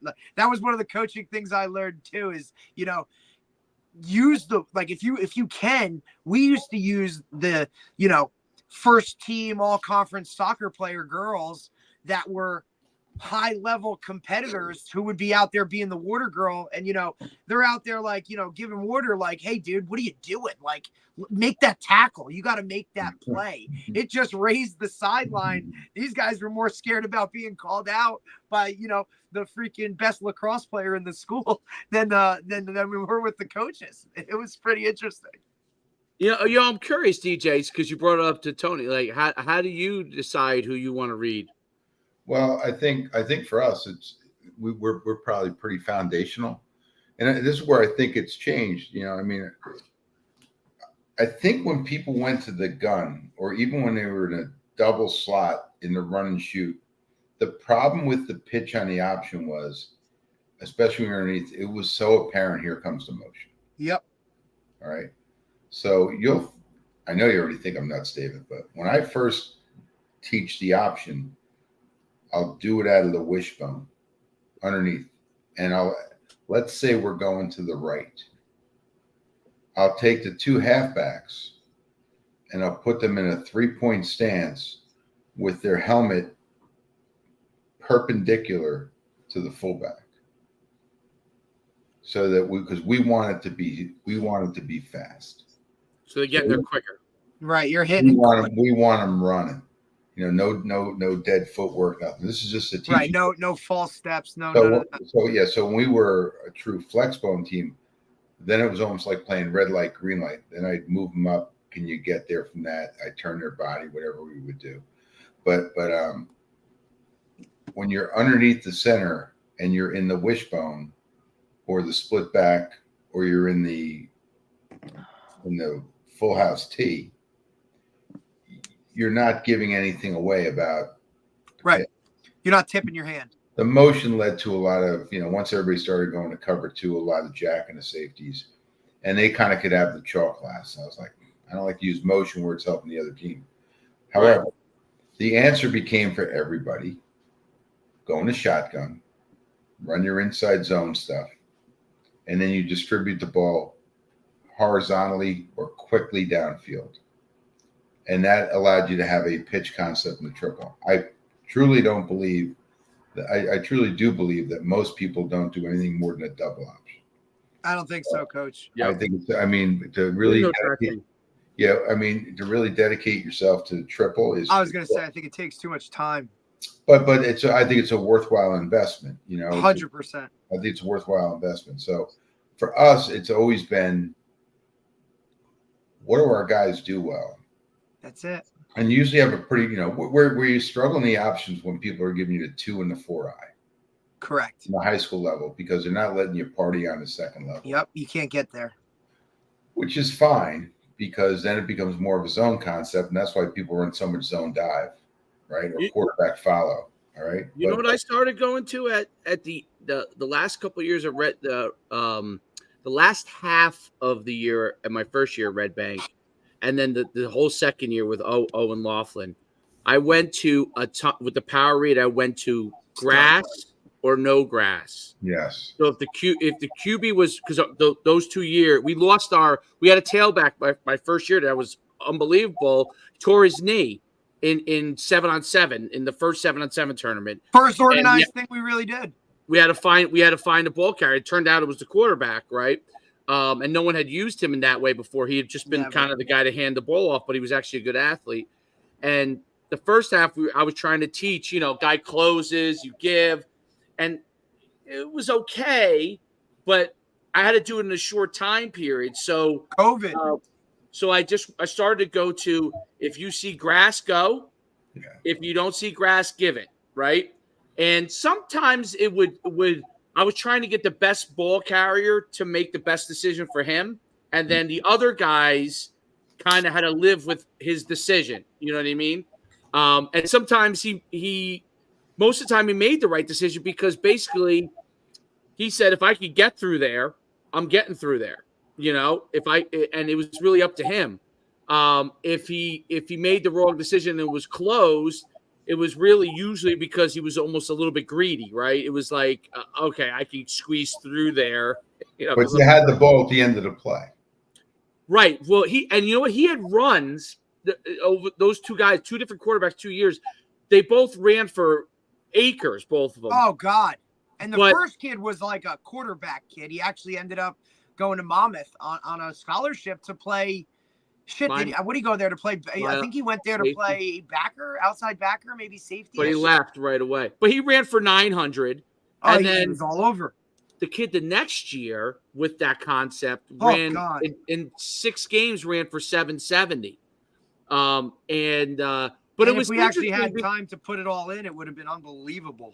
Yeah, it was. Yeah, if we had time, it was COVID year. He could have been a 2K QB runner. I think the answer to your question is the 2. I said it before. If you can't block them, read them. If you can't read them, block them. But the other part of it is this: goes to the world of cloudy and clear. Cloudy and clear. Cloudy and clear. And the last part is, I think your players make that decision. You remember Jimmy Davidson? Yes, of course. And he was running the split back veer, and he came at Dumont. When he retired as head coach, we were Dumont because when he retired from coaching as a head coach, Joe Klaus's relationship with him, we got him over to Riverdale. Yep, I think there was a whole bunch of things. You came back, Jimmy came over, and we went, and we just took off. I mean, a couple of years later, after you went to become a head coach at Powell Park, we were able to get Dan Broadhead to come over. Yep. He's a wonderful option guy. So what we kind of decided on that was something Jimmy taught me, which was at on a freshman level at Dumont, when they were running split back veer, it was give and less. What was it? Give and less. Okay. And what he would, and I've heard guys say keep unless, but what Jimmy wanted to do is he wanted the speed of the entire play taking place. But deep down is until they could handle it, it was give or less. And then he would go to the next part of the option. And that was kind of his thinking on it. And they were able to teach it really well that way. And, I kind of took all those things in, and we didn't really become a good gun option team until a kid named Garrett Avidable came on the scene. And then it was kind of like start off with quarterback design runs, but Garrett could really run it, and he was good at dragging the midline out of the gun. And then I had some other really good kids there. So let's be honest, we had some really good kids. But, and obviously that helps a ton. Like we're talking. Oh, it does, but there's something not athletic ability. They got to want to be the quarterback. They have to physicality to them. Yep. And they have to be kind of intelligent, to be honest. Absolutely. They have to be intelligent. They got to be intelligent. They're all different, but that's kind of how we taught it. We just, we've had this conversation many times on with our staff about, how do we read it? And it's really repping it properly will allow you I to think read that's the biggest part. Just repping it properly. And it's got to fit. Like, it's just got to fit. So I even have my notes here from today, like what fits, like what fits. There's so many good notes I have from listening to Coach while he was on here. I think maybe if we're lucky, we can try to redo this and do him with us. And I know. I think it's so important to him. Coach, I had a question for you. When you were running, I told Dave this the other day. When I was in the run and shoot in high school, right? Like, if anybody ever picked up on it, like, you could just look at our feet, right, as a quarterback, and that told you. You had to drop foot. You guys. Now, do you still? I don't know how much you go under center anymore. I've always been squared up. The only kid I ever let go. Two things. I let a kid go to drop foot because you saw an athletic kid named Chris Leonard. All right. And I let Chris do it. And Scott Steven, who was only about 5'5", and he was he was a really sturdy kid. He ended up being a tailback at Franklin and Marshall. Scott, good school. He's a high school coach now down in. I love that place. I love that. Franklin and Marshall has always been one of those, like, hey, if you want to kind of stay this level but get out of here, like, I'll go there, man. If you can get in. Yes. But too. But what I did with Scott was Scott's the first kid in the 3-step underneath. We was really Scott's suggestion. We worked on a punch step. Okay. So we could get him extra, get an extra. I might do that with the kid I have now, except the kid I have now, his feet, he has the best feet of a quarterback I've had. He reminds me so much of my high school quarterback, Jim Margraf, because Zion Yoon's feet are actually a little bit towards 10-2. Does that make sense? Yes, absolutely. He's a running back. His feet are always in the ground. Got it. So when I coach him, people say, "What do you say to him?" I say, I leave him alone. Yeah. To be able to get those feet constantly in the ground and make that transition. So, for example, if he's doing a drill where we're working from underneath getting 5 steps. So we just put him at the foul line in the gym. He don't need the ball or anything. I don't care what he's carrying when he does it. I have him work to the baseline as fast as he can. Just get back. And then he just works his climb. And he's just always in balance. The steer foot's always good. It's actually pretty impressive. So I don't touch that too much. But so I don't like to stagger their feet. I do think it gives something away. Absolutely. What I've gotten for over the years being up at Army and watching them practice, and Dave, you talked about going to a school, Navy, because Mike Judge from Chatham was the son was at Navy. Mike got me some really good access. Now he's out with Coach Ken again, out at and I think, by the way, Judge Senior, I think, is coaching at Mendham. All right, but did Mendham get lights yet? Yeah.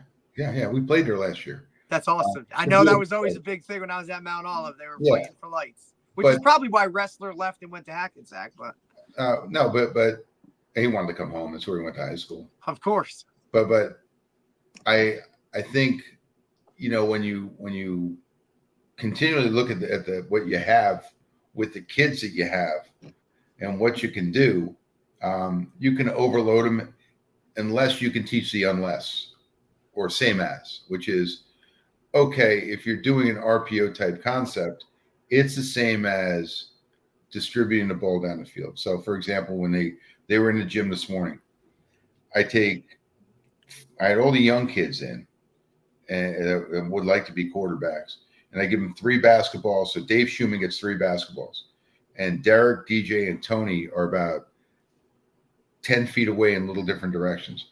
They have to pick the ball up and distribute as fast as they can, because you're always talking about getting the ball out. Yep. So pick them, then the next kid goes. Or what we'll do when we do have a football, we can do it at basketball, is we put them in a baseball diamond.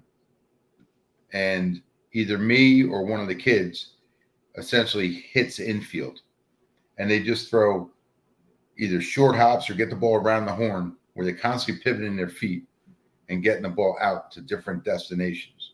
And that's something they like too, because they're getting the ball down the scoop position. Now it's David's son in a different platform and getting the ball out. And or coming. That's why I think shortstop a lot of times make good quarterbacks, because absolutely, they have to move their feet to throw the ball in multiple different directions and have to get it out very quickly because they're farther back usually. Well, think about this. If you're a quarterback and you're right-handed and you're throwing the ball to your left on a bubble or an access, you're just coming across the base. Yep. That's correct. Turning 2. Coming across the base. It's hard. It's more difficult going to your right. In fact, if you were to throw the bubble, you'd rather throw the bubble to your left if you're a right-hander in the gun. If you 100%. Want to throw it to your right, you want to be underneath. Yeah, I mean, correct. Listen, it's the same thing 100%. We talk about, right, Dave? When I talk about, like, hey, if you're getting on a roll, most times guys are lazy. If they're a right-handed guy rolling to the right, they're lazy. They keep it open, and now it flies. Whereas, if they're rolling left, they're more conscious of, hey, I got to get downhill, get my shoulders around, and let it fly that way, attacking the line. And you wouldn't think that. You would think it would be the opposite. Yeah, the issue always becomes, because you're going to be using your entire body. The thing is, as a sprint out, you're usually not in that position you think you're going to be in drill. It just doesn't really work that way. No. All right. So, but you have to, Well, in the bubble screen, in the gun going to your left, the left foot is a natural drop to easily throw it out there. I just put it. It's the opposite on their center. When you're in the center, the right foot drops first. Yeah. And that's an easier throw for you, but in gun, it's not. I'm always amazed when guys throw the bubble to the right, or even it's hard, or even if they're thrown to the back. You know what I mean, on the swing. Yeah, it's tough. They'll misthrow it. Well, most of your passes, whether it's in quick game or those, we call those destination throws. So I'll give you some things here, because I'm not giving anything away. Maybe I am. When you throw speed out to the slot, you tell your quarterback you're throwing to the same destination you would split end hitch. It's the same ball. It's a destination throw. So, for example, if you're throwing the bubble to the left and you're right-handed, you don't talk about the right foot. The right foot kicks behind. So if you stand up and do it, and you just kick your right foot behind going to the left, go ahead, stand up and do it. You'll say, wow, that makes all the sense in the world. So just kick your right foot behind you. Just kick it behind you. So if I'm right-footed, I'm a right-hander, I'll do it, right? So when I get the ball, all right, I catch it, and I take the ball and I just kick behind. That's all power. Now I'm a lefty, all right? So if I'm going to my left, I just kick behind there. Now listen, here's what we tell them. If you're throwing a bubble, just throw it at the split end's butt. Yeah. If you're throwing the rocket screen, throw it to the slot's butt. Destination throws, all right? Just like, and I'm not trying to get on a tangent here because, Tony's not back in, but, in high school football. We lost Tony. Yeah. He gave up. You're going to get back. And again, maybe you want to replay it, but may I give you guys some things here that you can put that piece on. When you throw the ball, I want you to go through all these things in your head, Derek. You're a receiver, right? Out and up from a slot. You with me? Yeah. Okay. Corner route from the slot. You with me? Yep. Fade route from the split end. It's all the same ball. 100%. So what you'll find is once you throw the ball over, it's a destination pass. Once you throw the ball, so you get in the get in the the tight go zone, the tight red zone, right? Once you throw the ball over 18 yards outside the hash in high school football, your percentage goes down to about 12%. So outside the hash, Because the safety has a chance to get over the top. Well, you're throwing it to him, yeah. So that's the thing. That's what you always want. We're all good at playing quarterback against our defense because we want those guys to intercept the ball in rhythm, right? So I don't like our quarterbacks throwing interceptions ever. It happens. I'm not going to rip them on it, but I don't want them getting a habit like you're going to be the scout quarterback throwing interceptions. Nope. Absolutely. But I will take our young quarterback and say, you're going to throw interceptions today, but they better be on time. Correct. Or So better be because that guy, I want you to throw accurate didn't get interceptions. his head around soon enough and bam. I want you to throw accurate. So now it's essentially like you're treated just like you're the coach in practice, that you have a player, a cone out there. I hate using cones, but you have a cone out there and the kid's breaking on the cone. You're throwing as accurate to that cone as you can. So you want that kid to break it on, get on stride. So that's what your completion percentage will be. How many in stride, in rhythm passes you can throw to the defense. Right. Okay. So we want you to be beautiful on that. But yeah, so you're running out and up from the slot and you drop that sucker in. It's all the same throw. It should become Pavlovian, just dropping that sucker in. Right. And I think that corner ball, right? Like that smash concept is one of my favorites, right? And we made a killing of it in high school because why? Because I had a quarterback that knew, look, you're going to trigger or you're going to start your trigger at 8. By 10, you're going to be on the angle. And look, depending on where that guy is, I'm either hitting you back pylon or front pylon. And if that front pylon looks a little, if there's a guy over the top, I'm throwing you open shallow, right? Which is why I think that's where the game has changed.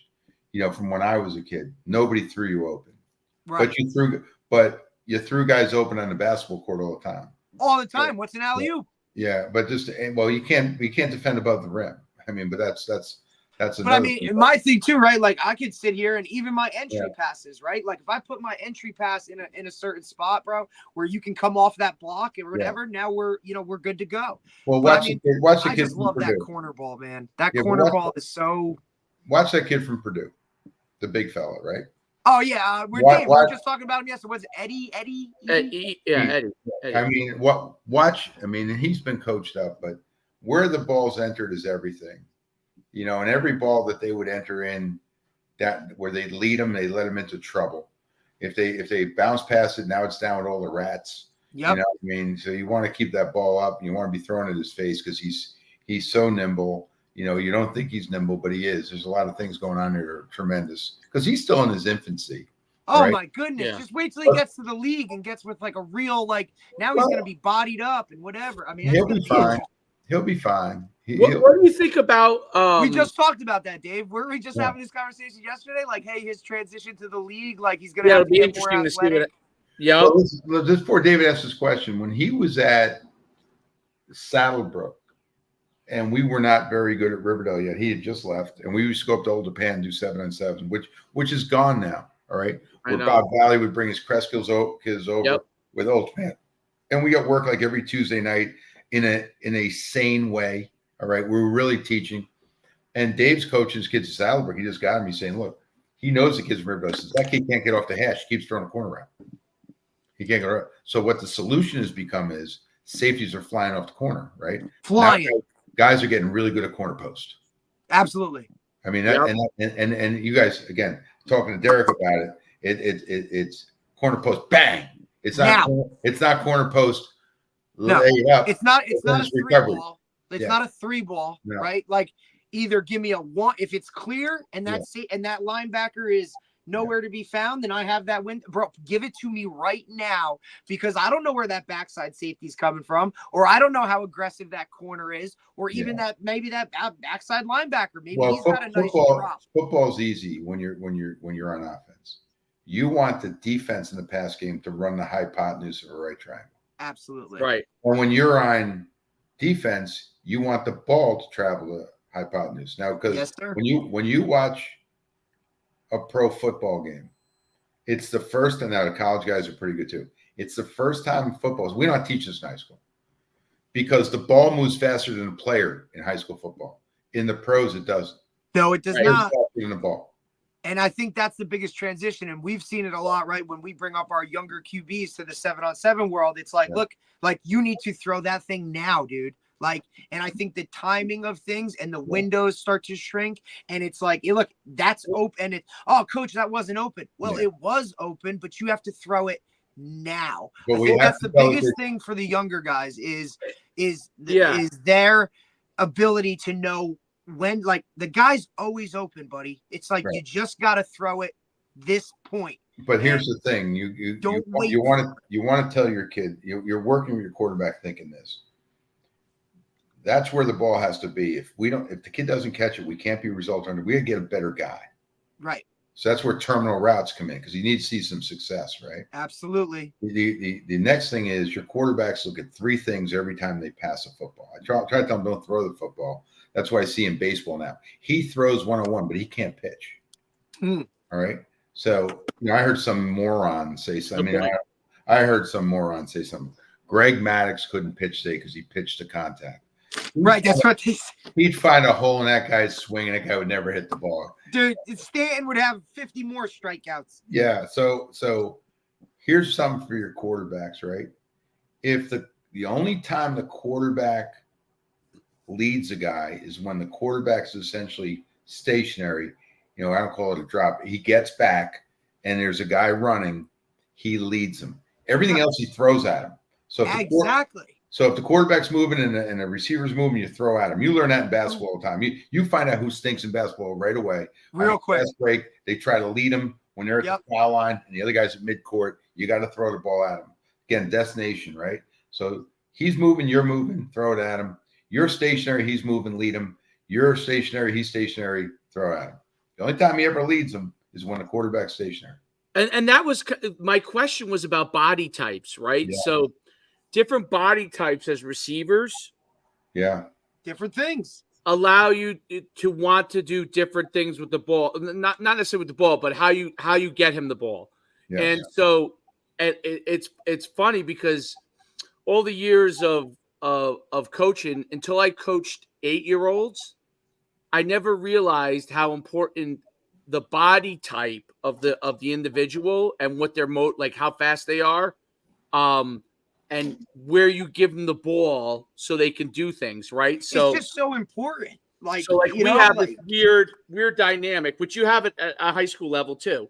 We have one of the kids on our team, his father's 6'8", so you can imagine how big the kid is for an 8-year-old, right? Right. So another kid is a bullet kid. So like he runs like our shallows or intermediate shallows, right? And he gets, and what we're teaching them is when the big guy is on anybody, get him the ball towards his head at all times. Throw it faces, yeah. Everything is because his body type, whether even if you overthrow him, it's no one else is catching it. Okay, so throw the ball to his head, and the kid grabs the ball really. We happen to have 2 of those kind of kids, right? But then we have we have a couple of those really speedy little kids, and we say, okay, with those guys, make sure you get them the ball when they come across in space so they can run the farthest. Everyone has to chase them. So obviously on the shallow and any kind of leech concept, they're working 1 to 3 yards all the way across. Ideally, throw it to him on the opposite hash because once he catches it, or near the opposite hash, because once he catches that, you're gonna have to chase him, right? And then anything with the swing, like on a swing or a bubble, get them the ball immediately now, because the faster you get it to them, the faster they can do what they do. The faster they're running, right? So body, and I notice it in college a lot because then you have the wiry guys that can do everything. You can do whatever you want with those guys. They're not really a factor, right? But I'm talking, you see this such range in body types because the NFL, it really became a big deal with Wes Welker and those guys. But everyone is using a different body type to accomplish different things in their passing game. The big tight end physical kid, for this, the fast guy for that, the do everything kind of guy, the wiry 6'1", 6'2" receiver that's 185 that can do most things, right? But Tyreek Hill, how you're throwing Tyreek Hill the ball, like if you threw Tyreek Hill the ball like you used to throw Megatron the ball, it just go over his head over all day long. He's not going to be able to make a play on it. But Tyreek Hill, you're trying to get him the ball either as fast as you can so he can run, or way down the field so he can outrun people. Right. And it's interesting how how do you coach, and maybe you don't deal with it as much at Riverdale, but how do you coach? What are you trying to say, Dave? How slow we are? Wait, what's that mean? Go ahead. Well, no, you know what I think you have a lot of the quicker kids. You know what I mean? Like you have a lot of the kids that you're going to get that are quick in space. They can run. Right. Even if they're not like going to outrun you in 100 meters, they're going to take off. You know, on that route, any space they get, they're going to get a lot of yak yards, right? Mm-hmm. But the different, how do you think people should handle the different because that's a hard thing to coach for quarterbacks to learn. But everybody, you know, as you go up the levels, you have to learn how to do that. And it's not that they're different throws, but they're differently timed throws. Yes. Yeah, the guys Lou Holtz used to say, you know, the guys he worried about were the fast guys who get to the wrong spot too quickly, right? So, I mean, it makes some sense. It does make a lot of sense. I will say this, I don't think you can really figure out a receiver quarterback unless you leave them alone and you just put them on the field and you go sit in the stands and grab yourself some meat, let them run up and down. One thing I will say is there's guys that are tweeners with that. What do I mean by the tweeners? Forget the guys who are physically imposing who can really run, because that's a whole different world. Right. But if you look at the fellow that plays for the Eagles, Devontae Smith, is that his name? Yep. Yeah, Alabama. You're seeing more and more guys now who are not that tall with the number one thing that's underrated in sport, with incredible arm length. All right. So they can catch, right? They're there. Well, yeah, so they're bigger than you think. So like I have ridiculous wingspan and I'm 5'10". Hell yeah. I mean, I got really crazy wingspan. All right. I played the top of 1-3-1 zone. I got my hands on everything. You know, I mean, so having those long arms, we presently have a guy who's not overly fast, but has really long arms. He's just lanky and he's got gigantic hands. Kid RJ Weiss. All right. And he's a heck of a player, but you find those guys. But we've been having this sawed-off kid lately that's been really good. The Colin Quinns, the Max Frugins, and then the best kids skill-wise. We've had some good kids at Riverdale. We had Matty Conley Matty's great, and Ryan O'Neal. But the best skilled kid I've had, I tell people this, and I coach Grant Adams at Glen Rock, and I coach Mikkel Brown, I coach Craig Agnello. I go down the list. The best skilled kid in terms of I've ever had is Joey Mellett. And I had him at Riverdale. And he was when he was a sophomore, he was by 5'5", 115 pounds. And then by the time he was a senior, he was probably 5'9", 155, could bang out 35 pull-ups, was a he's probably a stud. Incredible, fit, tough kid. So I think you kind of got to really let them go to figure that out. So you got to let them go do their thing a little bit. I think it's give them a route tree. Right. And let them go because a lot of things get dismissed in the passing game when you go in the route tree. And absolutely. I use this one with our kids. I said, look, I was born essentially, I got a lazy eye and I'm really blind in an eye, right? But I'm not blind in the eye. It's just I don't use it because it got turned off when I was a kid, right? That's kind of how your electricity works. You pick a route and you'll see where I'm going, right? So let's say we're running a slant. I'm a left to right guy. I'd rather it go from my bad eye to my good eye. If it goes right to left, it goes good eye. So now you know where my hands are going to be, Dave. My hands got to be up here because it can't travel with blindness. If I run a corner route going to my left, it's going to travel from good eye to bad eye. I got to go get it or square up. If it goes the other way, I'm real comfortable because it just goes from here to the eye it's going to travel to.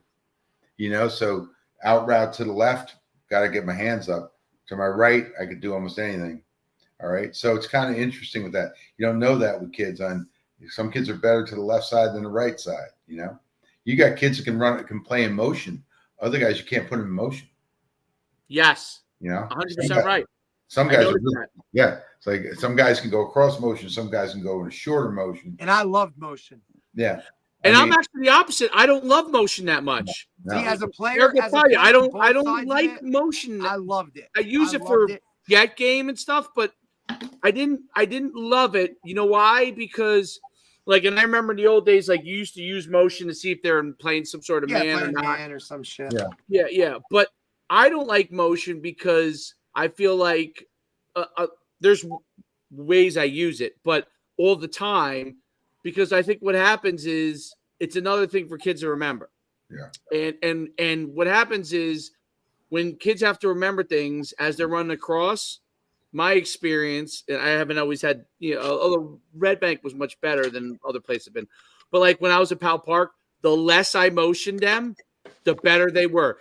I utilized like wild sets, multiple different sets, whether it's, trips or bunch or quad or empty to kind of get them where I wanted to go. But they, anytime I'm using it, they would come to me, and that's how I learned it. Like, they're like, Coach, why'd you run that route? I forgot what my route, as I was running across, I forgot my route. You know what I mean? People study, okay, what did this player concept give us? Right. I would love to see you guys study what did the motion really give you? And at what part of the field did it give you that? Guys are better at bumping and exchanging even on a high school level now. Yep. So now you got absolutely. Now you got yourself a new problem that you didn't expect before the snap. That could be the argument. I mean, some guys, look, I have this feeling about how there's going to be no rules in the game for the simple reason they can't find officials now. So terrible. We literally just had one on last week talking. So the officials you're getting people officiating who are clueless. Well, it's good, but it's great. We're getting, if you look at who's officiating now, it's the people who want to officiate. Correct. Yes. So, for example, and this is wonderful, you're getting more and more minorities who are officiating now because they love the game and they're attracted to the game. And as the game is changing demographically, so are the officials, which is wonderful. We're getting more women officiating the game. Absolutely. Because they want to officiate the game, because they care about the game. So my point is, but there's a lot. Because, you're not always this judge or you're not always the back judge. You're not always the umpire. The umpire doesn't change much as some lunatic who's not afraid of getting run over. All right. But, those people are nuts. I would never. What you want from an umpire is a guy that was either a linebacker or an offensive lineman. Absolutely. They see what's going on inside of it. He knows that's power right now. And he's moving away. Yeah. Watch a really good umpire in a game, in a high school football game. Their eyes. How the hell did he know that? He's like, his eyes go right to here. Like, he knows what the point of attack is, right? But my point would be this, that I think eventually we'll get to the Canadian rules, where if you're not going offside, you can move all you want if you're a perimeter player. I see it makes sense with the era of less contact. There's less contact in that game, so and there's more offense to it. And I just think, it's what people want to see. It's more spread. It's more wide open. But for the official, it's you're offsides, you're not offsides. Right.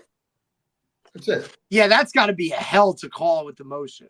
Well, the motion originally had to go backwards, and then they started letting it go forward. And now you watch a pro game, you're like, I don't know who's in the slot, who's off the line, who's going like. I can't even imagine playing defensive back. Well, you're right.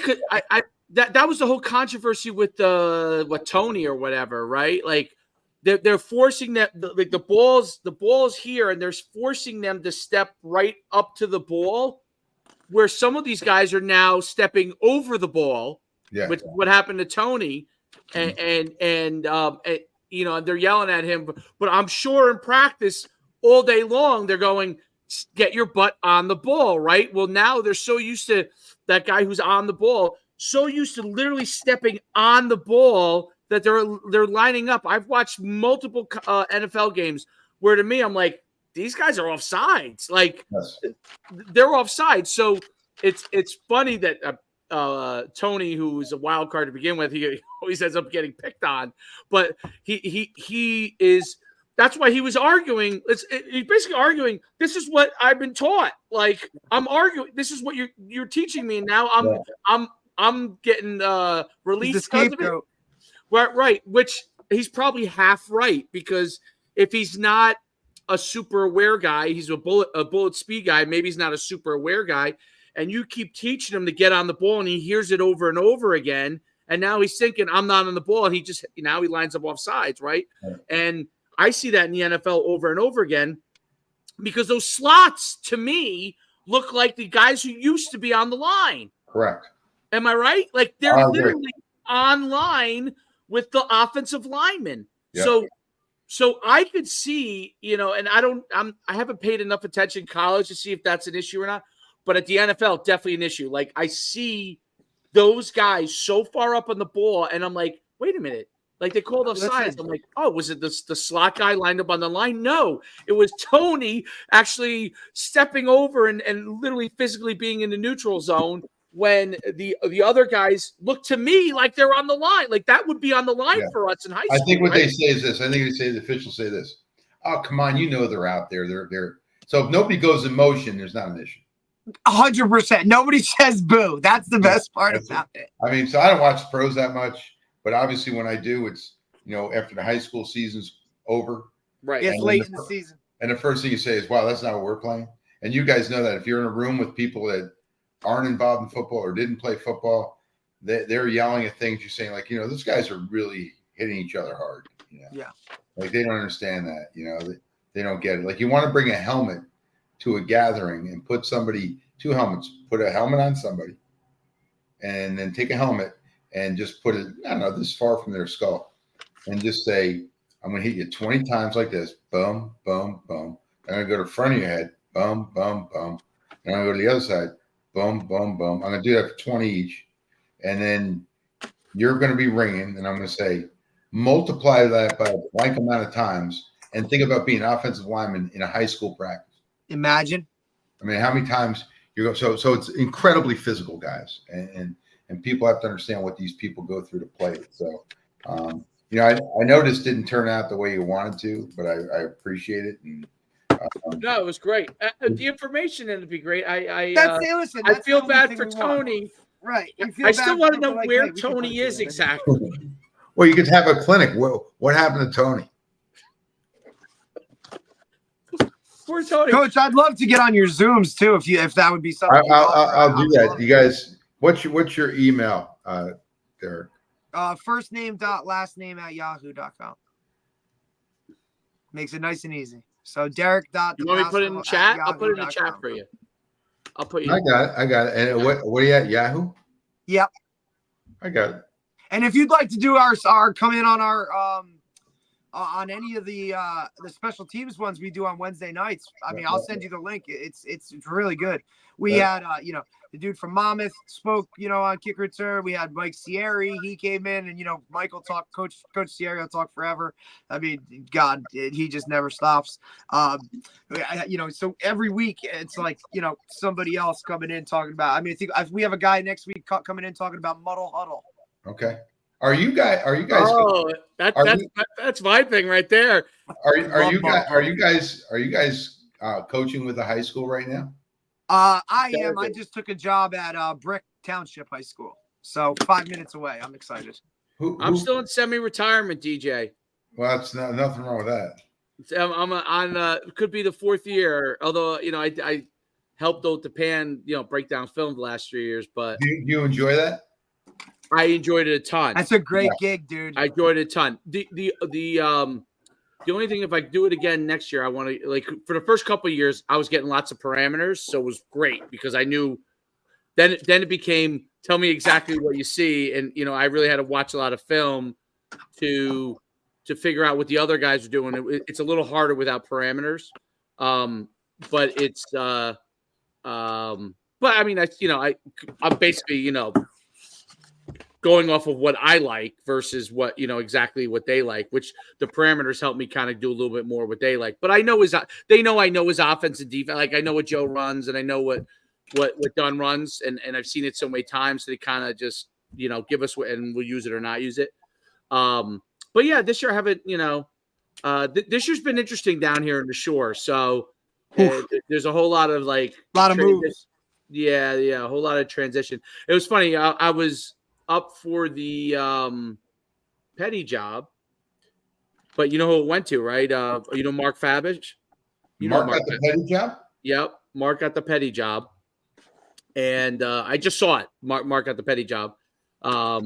It's interesting because I think Mark and Augie were both at Columbia at the same time. And then they both I guess got let go. And now that, Augie's back at St. Joe's and Augie obviously coached high school all those years.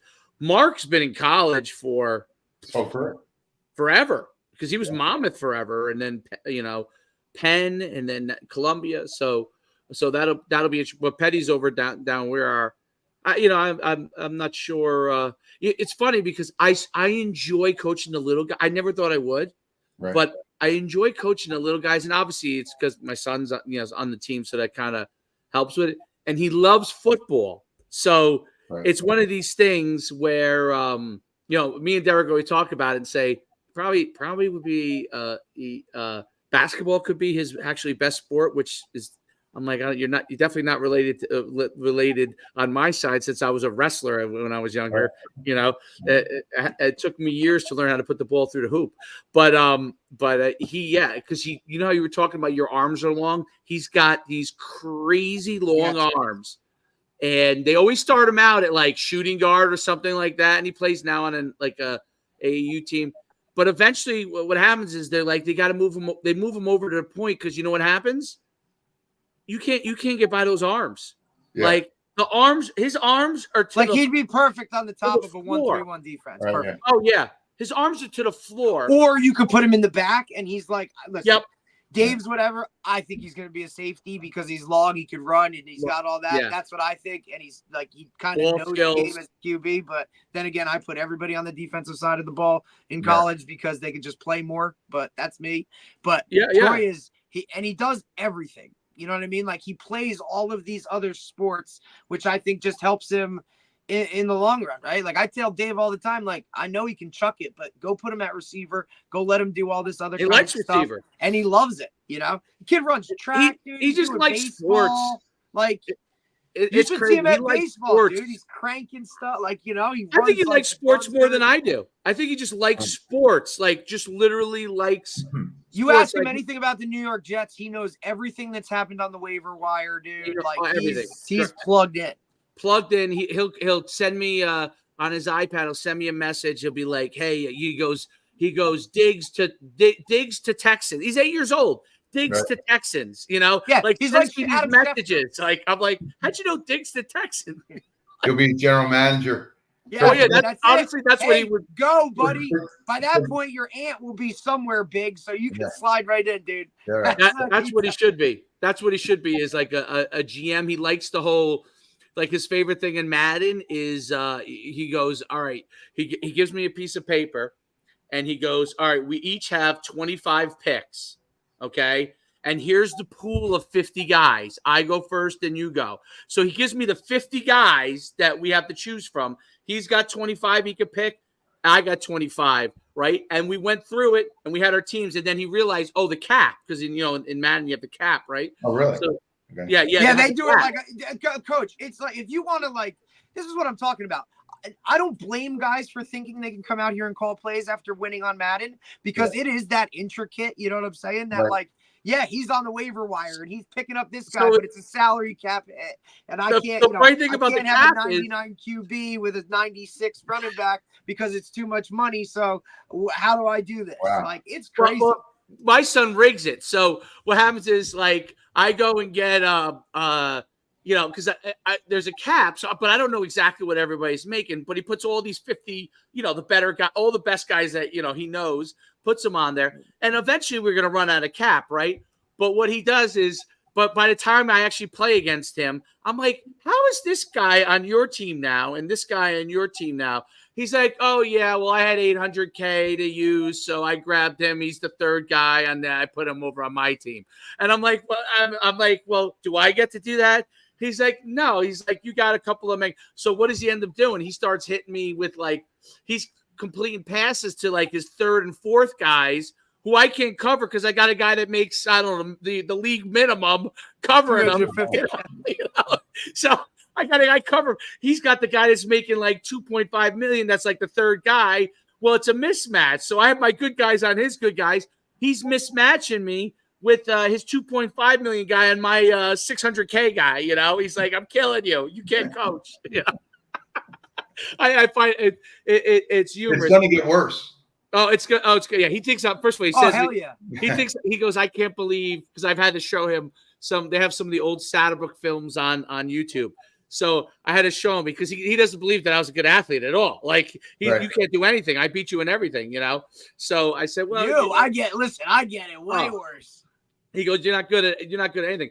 But I'll tell you this, DJ, everybody in the family thinks that this is what he really should be.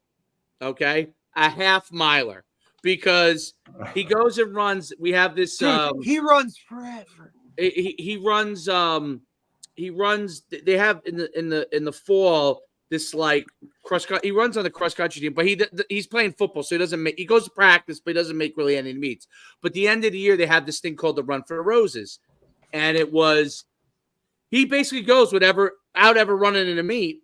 And last year he finished second in the half mile. This year they moved him up. This year, I guess, because he was a third grade, it was a mile, and he finished, I think, seventh or something.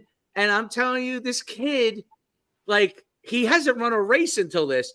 He's foaming at the mouth, kicking it in. You know what I mean? And he just puts it all on the line. I'm like, as good as you're good at all these sports, you're very well rounded. But I said, there's one guy I know who would make you into the half miler that you probably could. That's you that you could, because that's all my father says it. He's like, he's a half miler, quarter hurdler, baby. That's it. That's what he's going to be. That's it. Half miler, quarter hurdler. I want to talk to our kids in football who are hardest race, by the way, right? Well, no, the intermediates and the half are really the same cadence. Same thing. So you want an intermediate hurdler rather run the intermediates than the open quarter. No. An intermediate means what? 400 hurdles. You're going over 10 hurdles at 36. Yeah, no inches. thanks. I told you my story, Dave. Yeah. I went out there first day of track as a sophomore, right? Coach was like, hey, it's just, come on, dude. We'll go out there. You'll run a little bit, whatever. He said, all right, you're going to run the 400. I had no clue what I was doing. Yeah. One lap, I said, what's my nope, walked right off, right to the weight room. Said, Coach, I'll see you when we start throwing a football. I ain't doing this shit. I'll tell you that. And any guy we have, because I'm not coaching track now, who's running the hurdles for Coach Urso, I say, do you run in your meets? They say, no. I said, you're a fraud. Mm-hmm. I mean, you got to run in your meets. I ran the intermediates. Yeah, you were good. You were good. Yep. You ran you did everything. I mean, you ran the highs and, but what I'm looking for, Dave, you spoke about it the last time about guys don't understand speed and they work them hard. That's good. I don't see kids working as hard in workouts, generally speaking. I mean, the best kids are the best kids. The workouts aren't as taxing. Nope. There's no kids in a track workout now as compared to who, and you remember this because you were practicing on cinders, that would fear the workout. I'm not trying to scare kids, but when you're running the stuff you did at the level you did, because Derek, he was really good, all right? And it's not blowing smoke. And he had some really good kids around him, too. Yeah, we had good kids. Yeah, they were running at a time when people were really good. You want to ever get Dave talking about who was on his AAU track team? Oh, I had my 8th grade mile relay. And the funny part, I was the anchor leg. You know why they made me the anchor leg? Because I was the football player. That's what the guy, the angle was. The toughest kid. They said you were the toughest kid. Every on time. my mile relay was Darius Pemberton was the leadoff leg. Right.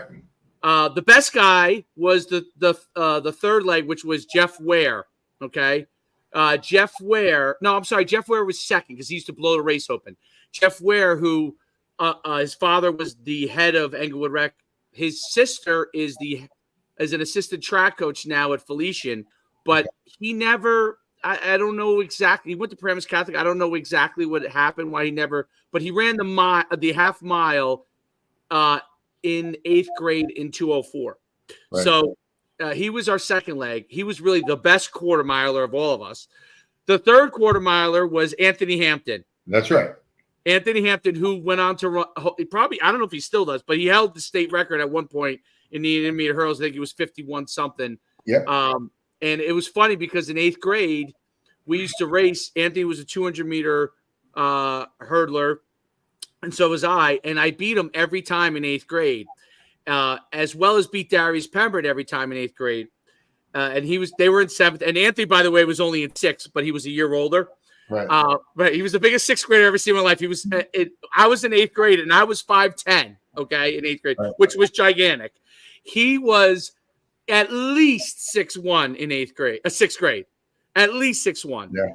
Ended up being like 6'5", I think. But and he played football at Tennessee. Derek played football at University of Tennessee. So that was our mile relay. We ran. Not bad. We ran 3:40. Not bad on paper. I think we ran 3:44 in the regionals, and we hadn't even we weren't even taxed. You know what I mean? We were going to nationals, but we all went to the nationals, but Anthony Hampton got in trouble in school and his parents wouldn't let him go. So we didn't get to run the mile relay there because we thought there was a chance that we could go 3:30 with that group. In 8th grade. In 8th grade. With a 6th grader. With a 6th grader. He was, I'll tell you, the stories that I'm out. So Darius Pembert in 7th grade really hadn't quite hit puberty yet. Right. Even though he hadn't quite hit puberty, I kid you not, he went 42 feet in the triple jump, and he was like 5'4", 5'5" at the time. He was a little guy, and he went 42 feet. Because I remember he won the long jump. He went like 19 something, and at the regionals, and I went like 17.5 or 8 something like that, or 18, somewhere near 18 feet, and I finished like 4th or something. But he won. He was like a little guy. You know, I was a man. He was a little guy. And Anthony, don't shit on the little guys, bro. Listen, so Darius Pemberton won the NCAA championship indoors in the high hurdles and then indoors in a long jump. He won the NCAA champion. That was the mile relay. And the funniest part of all is, like we'd always say, the best quarter miler of all of us was Jeff Ware, because Jeff Ware had this his stride was it was like watching. There was no guy, and I always say that's why sometimes you want to have a little bit of. You don't always want to have the guy that has the most all the gifts, because his running technique had all the gifts. He was so smooth. It looked like he wasn't running, like gliding. He would glide. Now you could beat him in 100, 200 because of that way he ran. He couldn't like get out. But right. He needed to like get going a little. You were probably looking at a kid that was going to be a high class 1500 guy in college. Yeah, he would have. And I think it's one of those things that I don't know the ins and outs. Like, we were all friends even throughout high school. Like, yeah, but you know how that gets. Even beyond, like, I would see these guys, and that's how amazing. That's how we went. We literally went to every meet. When I went to Florida Nationals, I was in the room with Darius, Jeff, and then the regionals with Anthony. Like that. Like these guys were legends, and it was so funny that they had me at the anchor, because I'd be like, "Why am I the anchor?" You're just a football guy. Well, they're like, "We know if someone comes up on you, you're not letting them by." And that might not be because you can outrun them. You're just not letting them by. Yeah. Yeah. And I was already 150 pounds, 60 pounds in 8th grade. But that's still to this day. And I tell my wife this, that she's like, "Oh, I said, it's some of my greatest memories. Probably why I like track so much, because running with those guys, and like when you had the workouts with them, oh yeah, dude, they were so good." When you're with good people at a young age, it changes everything in your mind. Because listen, AAU basketball did the same thing for me, because I was a hooper. I loved basketball. I thought basketball was, I started as a freshman. That was like my mindset, like, okay, like hoops. And then, AAU ball, that introduction to being around other guys that were high level, like I love, which made me love practice, right? Like that's where my joy of practice came, because it's like old school 2001 Miami Hurricanes, right? Like practice was harder than the game. And when you're around that, like that just, I love that part of it. And I think that's a big piece, that competition that's created when you're around those high level guys, the enjoyment just goes up. It does. But Danny Hurley, I'll tell you, I've said it become good, man. obsessed with, all the stuff about it. Like, I guess I don't know why they never released it before, but now all these videos are being released on Danny Hurley about how, how he thinks about like how he recruits the parents and I find Danny Hurley's mindset so fascinating. Love it. In that how he looks at like practice. He said the practice is same thing with Gino Ariema is the same way. I mean, I'd love to. He was on my list, dude. I'd love to be Gino. Because I think seeing coaches in other sports and other disciplines. Well, I never said who my guys were. Oh yeah. Who are your guys? That'd be the good close. Well, I had a few guys. A few guys I'd like to, if I could bring him back. Sid Gilman, he was essentially he was the father of the passing game. Yes. All right. And I would put Coryell in that same picture. I would love to listen to Dom Capers. Oh yeah. Right. And then the third person on the list would come out of that. Like when the Kentucky job opened for basketball, somebody said, "Who do you think they should get?" I said, Dawn Staley. Be great. Right? Interesting. But I think I would. Who's gonna get it? This BYU guy? I don't know. I don't really follow that much, but I would certainly say the other guys I would like to watch coach would either be Gino or I would have loved to see Pete Carrill coach. Pete Carrill from Princeton. Correct. Yes. Yeah, I would have loved to see Pat Summitt. Yeah. Yeah. My sister knew Pat Summitt because she was at Tennessee all those years. Yeah, those are all real interesting people. But all right, listen. Thanks so much. Yeah, and Coach, always appreciate you, buddy. Sure. And I'll send you guys that link. Dave, I think you already have it. Yes, I do. I get your email. That's great. I'm excited. That's really awesome. I'm going to send it to Derek. Send it out to other guys. I'm going to send it to Derek and get Tony back on. Like, we'd be great. What happened to Tony DeMeo? I mean, that could be a great heading. That's the next. That's the big look. That background is right there. It's like, where did he go? Yeah. Like, what happened to Tony DeMeo is the podcast. Which Tony's going to be here? Show him the guy going off sides, Tony. You got Tony DeMeo. Yeah, I mean, you can come up with all kinds of things. All right, all right guys. Coach, appreciate it. Thank you. Have a great day. See you later. Bye. Poor Tony had a rough one. Oh man, I don't know. You got to text him and find out what happened. It could be honestly simply his Wi-Fi, or that's what I was thinking. And then if he was the app, because once you download the live stream app, it's great, right? Like, I mean, look, I do it off my phone. I don't really want to do it off my phone, but the audio is better. So, I mean, I'm sure he's gonna have some kind of great story for me. Oh, he must be so frustrated, so bad. Yeah, because I know he really wants. Look, I did dive into his book, and it is, Dave. It is so detailed. Like, now I see why when he said, like, I took 2 years. I mean, like I said, it's 412 pages. And you're talking. Is it a PDF? Yeah. That's how they have the interactivity to it. So it's literally, here's the play, here's the diagram, and we're talking about like this guy's in a 4-eye, this guy's in like the shades are all there, plays are this, and then it's play, and then it's video for each like breakdown of how he did it.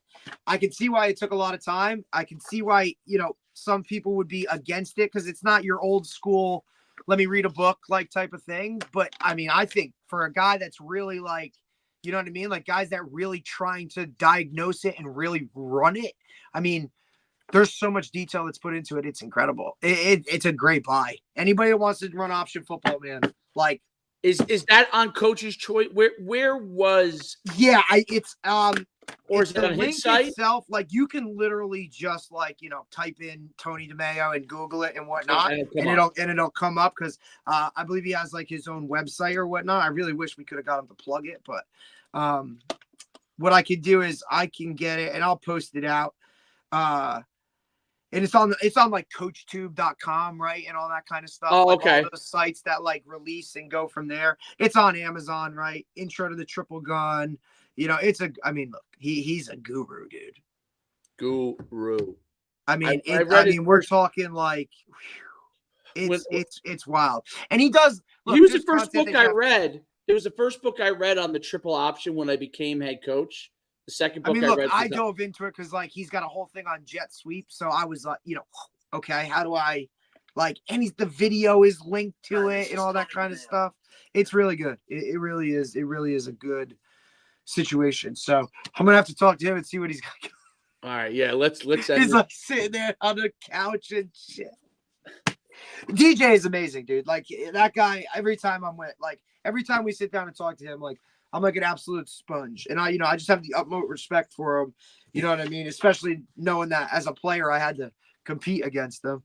But I mean, it's just he's great, dude. And look, now I got another Zoom link to learn more. Okay. I'm sure his clients are incredible. So, all right, let's end it. We'll go from there. That was our 50th podcast. That was 50. I should have put the 50. I'll put it on the recast and put the 50. Listen, we do it under the radar, brother. Here we go. Yep, and the numbers on this one is incredible. Incredible how many people have viewed it. All right, here we go.